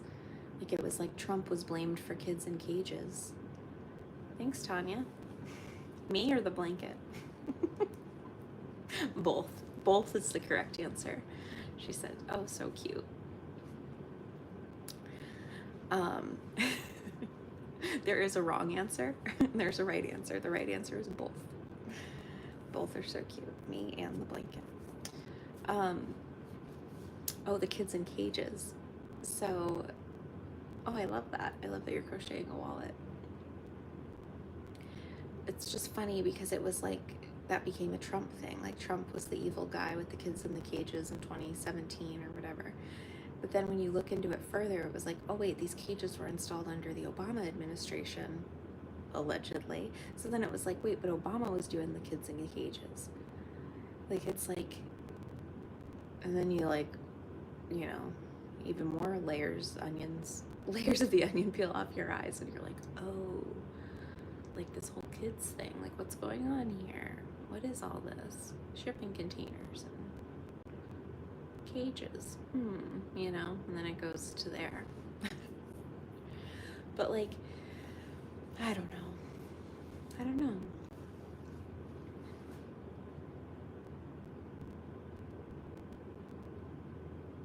And it's so easy to rewrite history since everything is digital now. It's easy to manipulate the books. We don't need a book burning like we needed in previous years. Speaking of book burnings or books being banned, I saw this huge behemoth display of Dr. Seuss books at Walmart yesterday. I was like, huh? I thought he was a bad guy. Huge, a whole palette of just books all around, all Dr. Seuss books. I was like, huh, okay. You know, remember when they were just on that rampage? It was like Dr. Seuss bad, Aunt Jemima bad, Quaker Oats bad, Indian on the fucking Land O'Lakes butter bad. It's like, it's so easy to create, and when people aren't checking in and they're not sovereign, which most people, I don't know anybody that's sovereign. I'm not fucking sovereign. To pretend that you're sovereign here is a fucking lie. We can attempt to pretend at least and try to psychologically free ourselves, but we don't know true sovereignty. We don't know true freedom. We just look out there and we're like, oh, at least it's not as bad as North Korea. Like, it's like, yeah, but we don't even know how bad it is here. We don't even know what we live within. We don't even know how controlled we are. But we see the contrast. We see North Korea, we see Canada, and they don't have guns, so we're better than Canada. Like, you know, there's all these justifications for our abusers. It's everywhere. Where was I going with that? Dr. Seuss. Oh, but it's not even about being sovereign, because we don't know true sovereignty. I will stand on that hill probably for a really long time. I know it's not a popular one because people like to pretend that we're sovereign, and it's not that they like to pretend, they like to say that we're sovereign, but we're not. And you can't be a sovereign citizen and have a card that shows you're a sovereign citizen, because just the fact of you having the card shows you're not sovereign. Okay? Like, the whole thing's a fucking sham. But anyway, you at least need to have the ability to check in and be like, what the fuck? Like, this is ridiculous. Right? Like, it's like, but it's going to keep going. Like, the books are going to keep getting burned, aka digitized and updated. Like, anyone could go in and update one of the digital books on my phone or my Kindle. Like, the only real way to save a book is to like print it and then like, or buy it, have a hard copy, and then keep it. Like, you know how there's like Bibles out there that have like different words and then have different meanings? like about the sheep that laid with the wolf, or the wolf that laid with the sheep, or the lion that laid with the sheep, and people think it's a wolf, not a lion. And like, it's so easy to tweak stuff like that. And like, it's all ultimate quintessential gaslighting on like such a grand scale.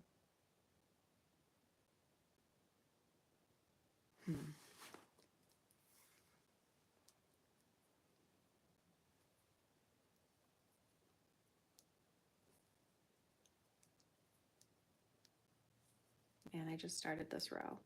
Each row takes me about 10 minutes if I don't talk.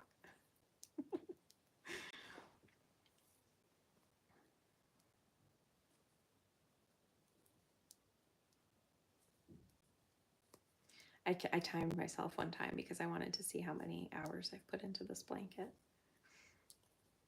And I have no idea because I haven't finished it yet. But I just think it's odd, like even myself talking about the things that we're told to talk about. And I think of like people like Shanda on Instagram.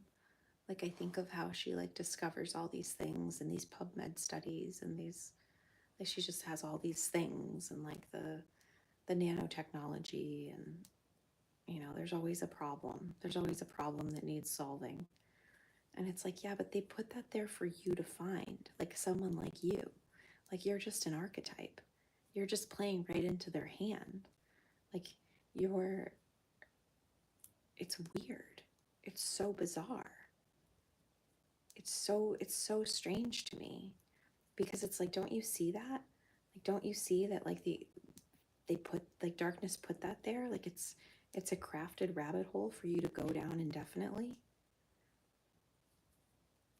Because like God needs to be made real in our lives. Our connection to God needs to be made real.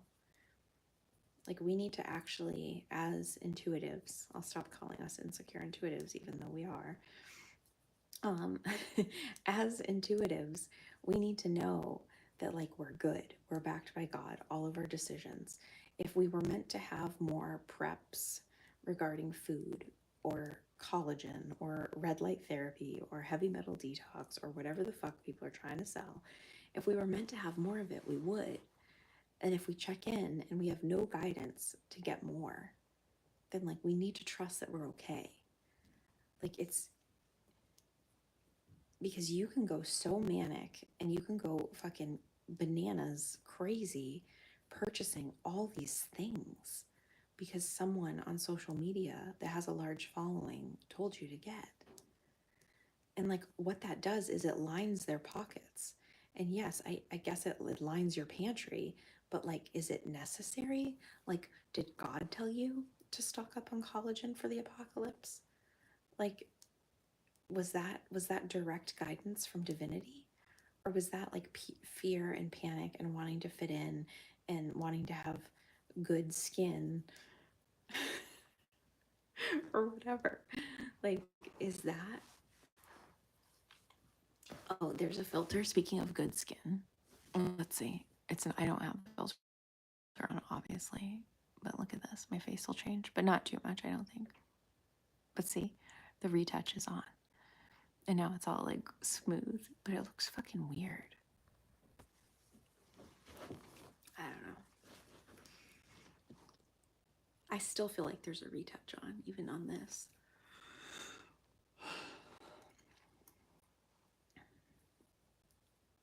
But I think it's just like, and that to me, like, that's where I get pissed, because I'm like, these fucking people that are talking about sovereignty and freedom aren't fucking sovereign and free if they're following these Instagram influencers and buying the latest fucking gadget. Like, you can't tell me that you're free and that you're sovereign, because there's no way. There's just no way, because when you live your life outside of the shiny rectangle and outside of checking in with what these people are doing and selling and pushing for profit, like they're doing it to ensure your safety, but they've lied to themselves and convinced themselves that they're doing it to wake people up. And like no one can wake up people but God. The only thing is divine intervention. That is the only thing that wakes people up, not fucking supplements. It's bananas. It's so bananas. But we too have also agreed to the lie that they tell themselves, because we tell them, oh my God, thank you so much for waking me up. Without you, I wouldn't know about all this bullshit. And it's like, ugh. And then we just feed right into it. We feed right into it. Without you, I wouldn't know about all this fear that you just instilled in me this morning by watching your slides. Like, thank you so much for that. Thank you for instilling all this fear that I didn't have until I watched your stories. And then at the end, you gave me a solution. You gave me a link to click that benefits you and maybe will benefit me. I don't really know, but you say it will, and I believe you.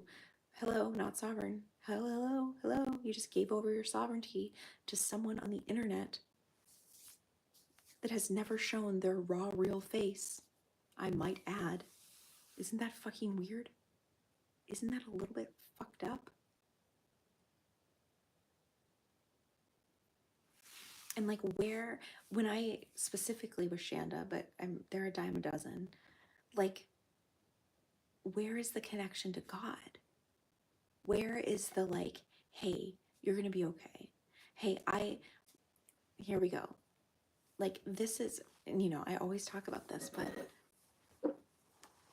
do I sell my Truly tallow? I sure do. Is it fucking great? Yeah. I wouldn't fucking make it if it wasn't. Like, hello.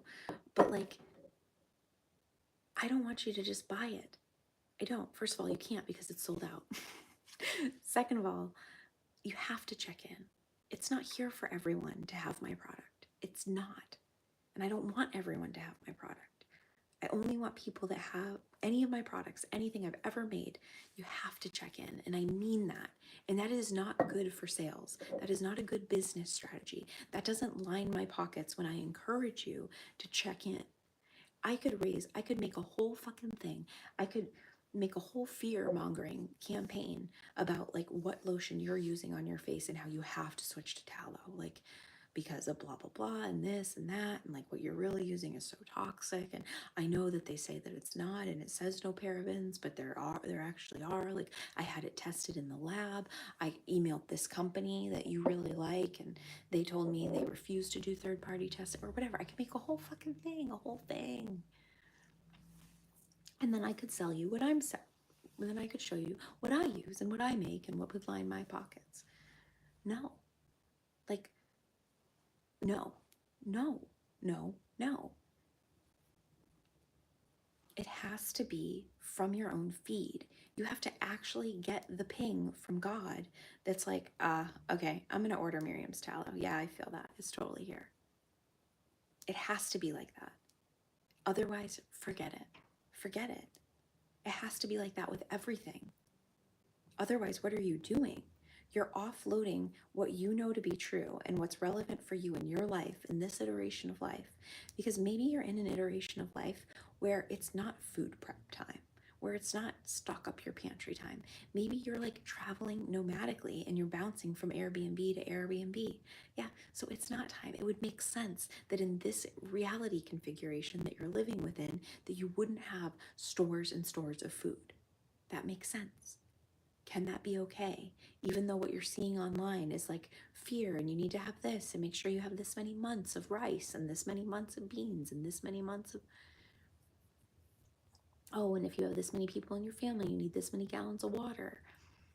Like, what if you don't? What if you check in and you're like, oh yeah, I mean, yeah, we have some bottled water.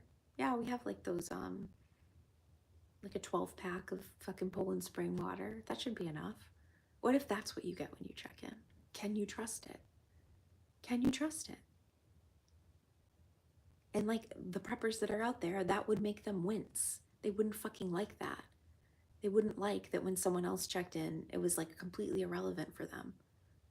Well, you need to fucking get over yourself.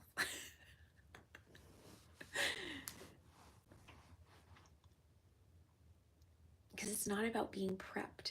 It's not about having goods. It's not about having gadgets. It's not about any of this shit. It's about a one-on-one personal connection to God. Because as we saw in North Carolina and as we saw in California, things can just get wiped out in an instant. How are your preps then? How are your stores then? How are your gadgets and your red light therapy then, California? It's gone. It's all gone. Like, and I'm not saying, because then I feel like people go to this place of like, oh my God, I'm not getting any guidance to have any preps. Maybe my place is going to get flooded. It's like, oh God, too much. You're a classic insecure intuitive. Like, what if it's just not relevant? And can you trust that most of these things that people are saying on the internet, I would say 99.97% of the things that people are saying on the internet are irrelevant to your life. Completely irrelevant. Has nothing to do with your evolutionary edge, who you're becoming, how you're growing, how you're evolving as a soul. It has nothing to do with it. Having preps or not having preps, having gadgets and gizmos, air filters, whatever, the whole fact, it's marketing. It's all marketing. Your growth is somewhere entirely different, and you want to feel better. So you think that maybe having more of these things to ensure your safety will help you feel better. But here I am again, as the one to tell you that your safety is already ensured by God and that you will probably not feel better here in the dome. Two very unpopular stances. Safety and insecurity is ensured by God, not by dollar signs on a screen. Because if all the technology and everything goes down tomorrow, you still need to know that you're good. If you lose all of your money, you still need to know that you're good. If you lose your job, you still need to know that you're good.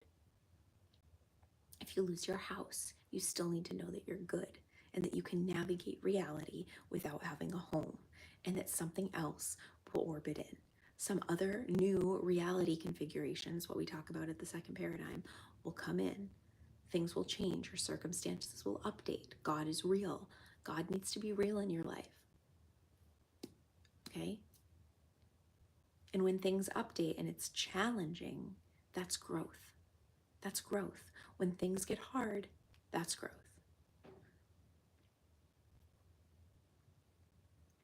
When things get hard, it's time to reevaluate and see, okay, so what's going on here? Okay, I'm being pressed in this way and this way. I'm scared of this. I'm terrified of that. I don't think this is ever going to work out. We're doomed forever. Our life sucks and we're going to die. It's like, all right, well let's talk about these things. And like, that shit is real.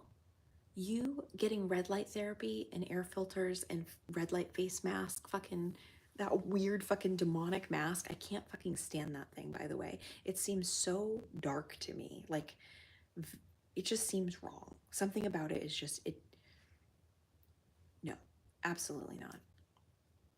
I don't know what it is, but I do not fucking like that thing. I have a visceral reaction every time someone has their fucking red light therapy face mask on. It's not about any of that stuff, because your edges, your spiritual growth, your evolution isn't in any gadgets or gizmos. It's not. It's in your everyday circumstances, dealing with everyday people. And it's mundane. It's your shitty ass life. It's in that. That's where all the growth is. And we want to feel better. So my other unpopular stance is that we're not going to feel better here. We'll have moments of feeling good and like, oh, I feel a little bit better today, or like, oh, like I don't know, whatever the fucking thing is. Oh, I lost the weight that I was meaning to lose, or I wanted to lose. Like, I don't know. It just kind of melted right off. It's like, yeah, no shit. When it's time to lose the weight, you'll lose the weight. It's that simple. Don't go into some fucking crazy maniac diet or crazy fucking workout routine. All of that is unnecessary. When it's time for the weight to fall off, it'll fall off. It's how it, and when it's time to pack on some weight, you'll pack it on. You can't make that wrong either. It's just what it is. It's like the cycles and the rhythms here when you're actually connected to them, instead of connected to the New Year's resolution January bullshit, which is winter. You know, fucking, we're packing on the pounds now, and the pounds will melt off come spring and summer. It's just the way it works. We pack on a little in the fall and the winter, it goes off. It's okay. It's nothing wrong. For fuck's sake, people. You just check in and ask. You check in. And like, if you're fat right now and your life fucking sucks, that's okay. It's okay. It's okay. It's okay. It's because there's probably other things that are more of a priority right now that God is trying to shove you into. And you're just like, no, no, no, no. Maybe if I buy more of these things, I'll feel better. And it's like, no, bitch. Like, there's actually something real for you here. And you need to pay attention to it. Like, there's actually a growth edge here. And like, you can actually start to become who you feel as though you're here to become. Or you cannot. If we would, oh God, I can't, let me see. Let me see. I'm going to read your message and let me see. Am I going to like it or am I going to rip into it? All right. If we weighed our dumps, they probably amount to 40 pounds a month, or we would be really fat if we didn't dump ever in the John. Okay. No. I mean, sure, but like, what are you saying? Someday when I have more people on my stream, we'll all band together and make fun of people like you. Saying stupid shit. I get, like, maybe you're trying to be funny, but I don't know. It's just not my humor. I just don't think that was funny. Okay, moving on. Because that's not even what I'm talking about. I'm not talking about that. You're missing the whole point. Light star, white gold. You're not getting it. What I'm talking about is doing the things that are here for you. Like, I'm not even saying that it's not all that it's cracked up to be. Like, that's not it. That's like the elementary point that I'm making. The point that I'm making is you need to do what's here for you by God.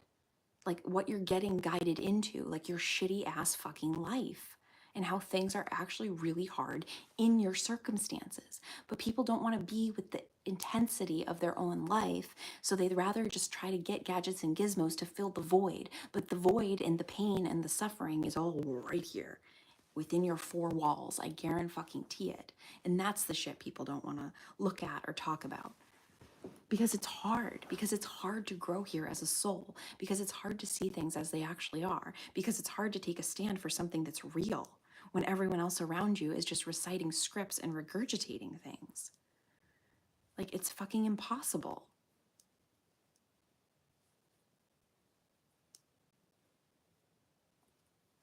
And I feel like that's why I'm here, is to talk about this stuff and to like normalize like how hard life is and how shitty it feels, like often, more often than not. Oh my God. Okay. We're blocking you because I don't like you. I don't like your vibe. I think you're a fucking weirdo. How do I do that? How do I get rid of you? I'm currently homeless. That is real for me. And there is no state help due to inflation. Let's see. Oh my God.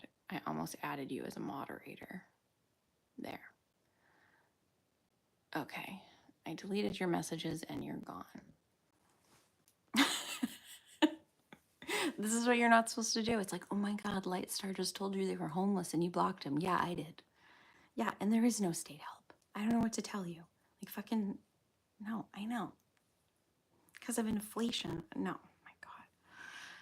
The retardation in this, I can't fucking handle it. This is not what I'm talking about. Not what I'm talking about. You're either here for the discussion or you're not. And if you're not here for the discussion, then you can just be a weird voyeur and watch. But if you are here for the discussion, then agree with me. It's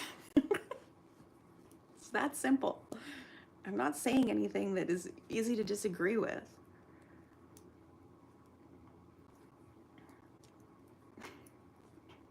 Told you, I'm getting more bold, even on social media. New layers of boldness are unlocking for me.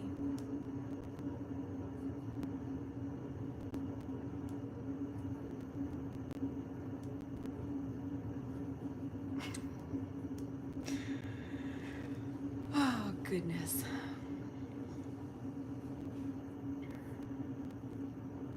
Isn't it crazy how you can just feel energy and like you know exactly? Oh, I have the teeniest little swig. One drop. It's crazy. You can just like feel the energetic of someone through a screen.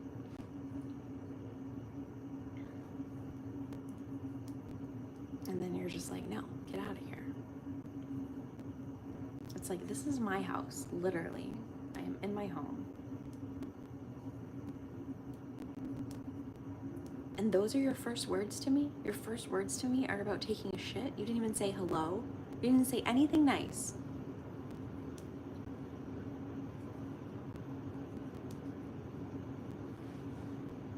Rude. I would never go to your homeless spot and talk about taking a shit. Just saying. Rude.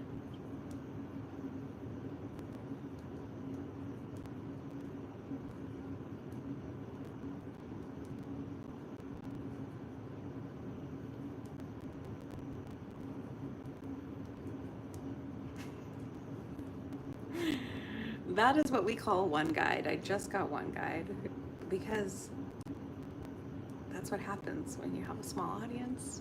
It's very easy to read the chat. It's not just flying by at like 1,000,000 miles an hour. Someday it will. Someday it'll, not because I'm manifesting it, but because I think people are going to be desperate for these kind of conversations. I think it's going to feel like the only real thing in their life, honestly. And I think I'm going to make people look at their shit.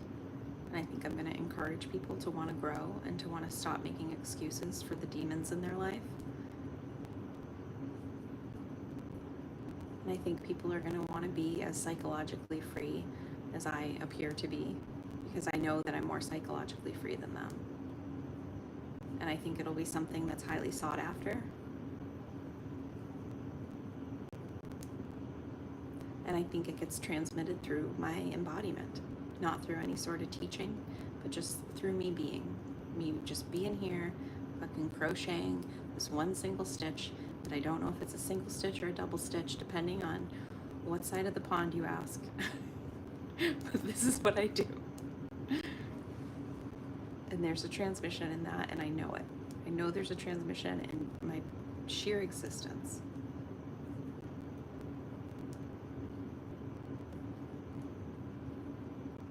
So at some point, eventually, if I keep doing these live videos, there will be more people joining and more people wanting to be part of these discussions and more people asking thoughtful, real things and contributing in real ways and being honest about their circumstances and why things feel wonky. And they'll disclose to me and us that are here that they know that it's time to leave the marriage, leave the job, do the hard thing, but they're terrified. And we'll have more and more of those conversations. I know we will. There's no doubt in my mind about it. But right now, we're not quite there yet. We, those of us that are here, are very early to the party. But at least we're together and we're partying. And other people will join. And they need to say hello first. You know, there's just some etiquette here. Just need a little bit of etiquette. I can be vulgar. I can talk about things, but just a nice little greeting is just, you know, just a kind. I don't even care about social niceties and following all the made up rules of how you're supposed to be. I'm the Irish goodbye girl, you know? Like,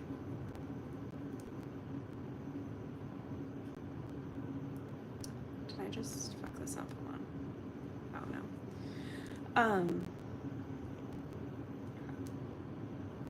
There we go.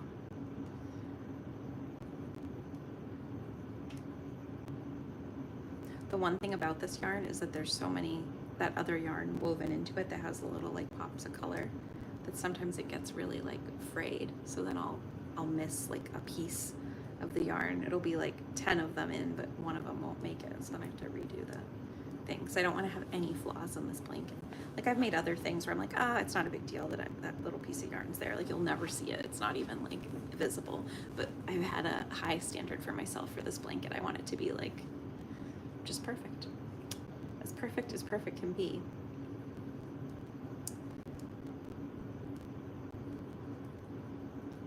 as I was saying, my standards aren't high. Or, no, that's not what I was saying. My standards are high for this blanket. But I don't care about like social niceties and all that stuff. But I think a little nice greeting would be good. Or like a compliment. You know, when you see someone for the first time, you're like, oh my God. You give them a hug and you're like, oh, I love your earrings, they're so cute. Or like, oh my gosh, your nails look so good. Or, oh, I love those jeans. Oh my God, where'd you get that scarf? Like, you know, when you come in, you should say something nice to me and compliment me. Okay? That's like above and beyond. Just a simple hello is a good starting place. So, okay, we got it. Those are the ground rules. I hope I don't ever have to talk about them again, but I'm sure I will, because retards are a dime a dozen here in the dome. A dime a dozen. So I think I'll finish this row and then I'll go downstairs and make something to eat. Bacon and eggs.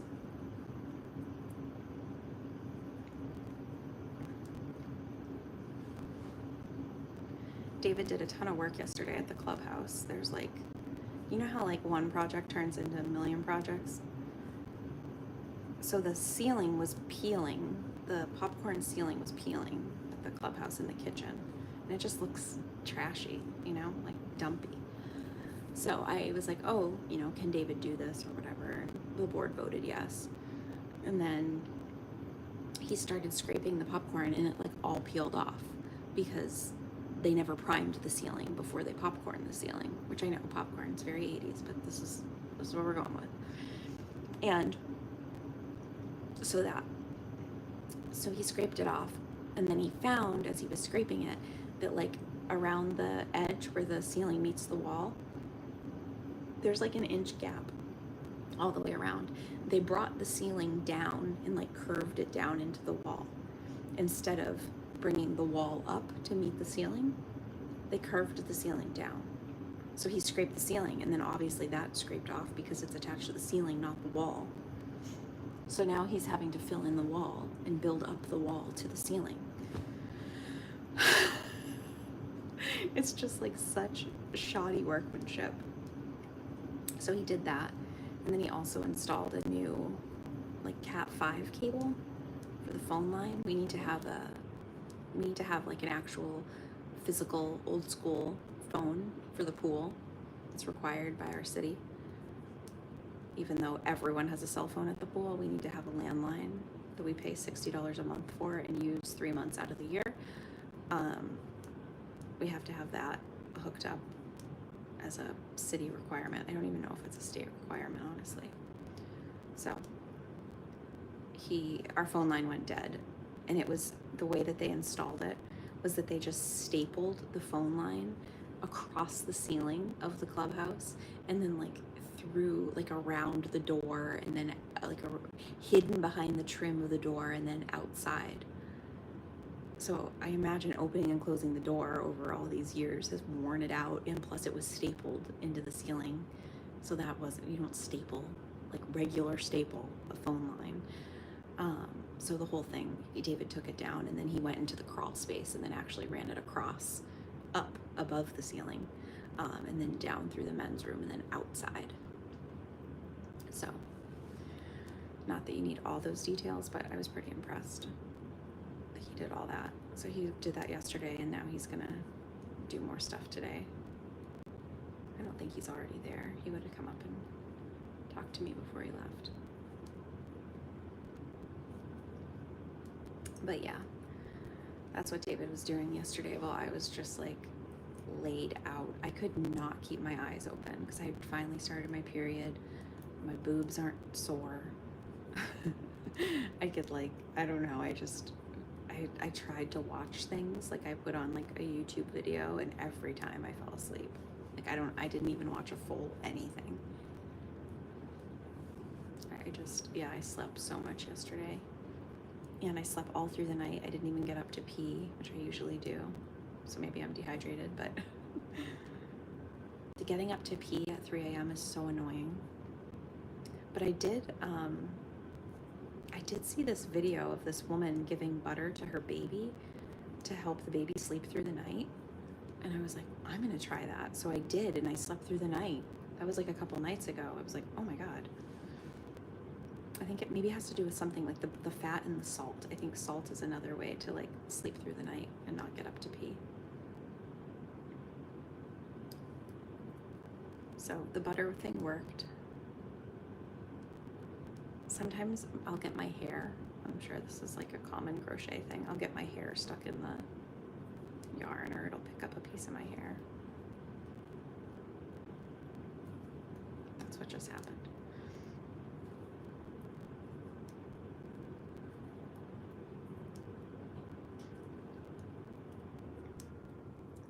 I don't know what else I have to talk about. I think I'm about done. I think I've covered all the ground I need to cover today. We talked about a lot.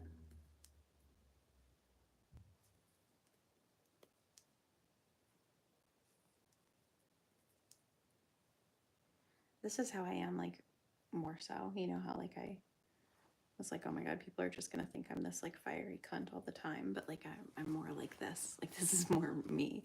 I do get fiery, obviously, but this is more my vibe. Oh, I do need to capsule beef liver pills today. That's what I'll do. We're almost out, and I had an order come in, so that's what I'll do today.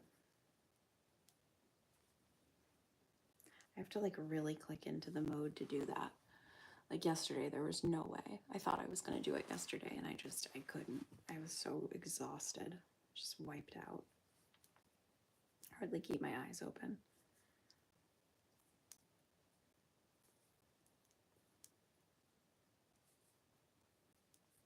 But yeah, beef liver pills today, and I don't know. I think that's about it for me. We sold an eBay thing. We sold it's like a naughty polar bear sweater. I don't know. It's kind of funny. I got it like, I don't know, a while ago. I thought it would sell way quicker than it did, but man, the eBay, the like real eBay people, you know, that really do it, their turnaround is so quick. They'll like sell stuff like within a day or within minutes of listing. Like it's wild how fast people sell shit on eBay. But I think also part of it has to do with them being on YouTube. So they'll like, you know, they have their channel, and then they have a bunch of followers and people that like what they're picking out. Like their subscribers will, you know, follow them and just keep an eye on their shop, because they'll get their items listed before even the video goes out. So then by the time the video goes out and you look in their shop, it's already been sold. So they just have these like loyal followings. It's pretty interesting. And they're like, yeah, I mean, it's a piece of like having loyal following and picking good items that people actually want.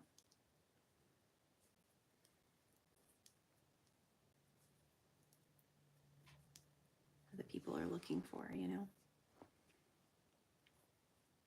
So somebody was looking for a naughty polar bear sweater and they found it. They paid $30 for it, and that is definitely not what we paid for it. So, but I kind of think I'm done with eBay. Like I think we'll just let our shop run its course, and then I don't know that we'll continue selling on eBay. Feels like it's kind of died down now.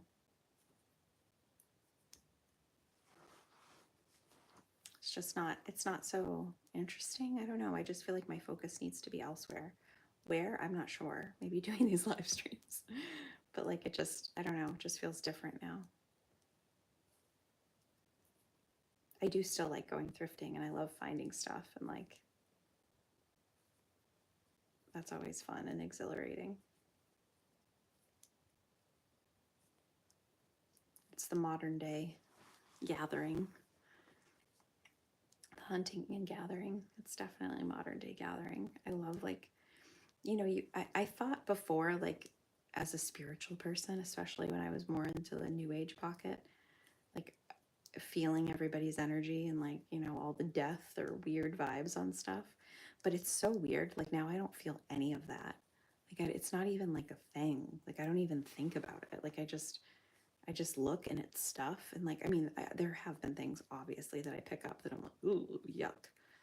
But like for the most part, it's like, it doesn't even bother me, which as a sensitive, intuitive person, I think that's kind of interesting how that shifted. Because before I felt like I couldn't even like handle being in a thrift shop. Like it felt like everything was like talking to me or like had some sort of story to tell or had some sort of weird entity attached to it. But I don't know, that feeling just kind of went away. I don't know where it went. But now it's like literally just stuff. Like it's like, oh, this is just a coffee maker. Okay, great. Do you want it? Sure, let's get it. Like, oh, this is a cute sweater. And it's like there's nothing. It's like empty. There's no like person that's tied to it. More often than not, there's no person that's tied to it. I do still feel weird energy, but not to the debilitating degree that I used to when we'd go to thrift stores. But becoming a reseller, I don't know, everything is just you really detach from like the whole energetic component because it's like, oh, this is just stuff. Sometimes you can even feel like, oh, this needs to be like rescued and someone needs this. I have no idea who needs this, but somebody needs this. Like that more so comes in than like feeling like dead Aunt Gladys on like the fucking, I don't know, the jacket. Okay, there we go. See, you can't really see any progress made. And neither can I. But I will get my tape measure out and I will measure it, and then I will see how much farther I have to go, and then it will not register in my head, and I'll just keep going because I'll be like, okay, I'm still not there yet, and then I'll just keep going because I don't actually know how many more rows I would need to do, and I don't know that I would even count. I don't know that I'd be like, okay, if I do about 10 more, then it'll be even. Like I don't know, but I do like to fold it up nice when I'm done. And I have one of those like things that holds the loop. And then I tuck the ball of yarn in here.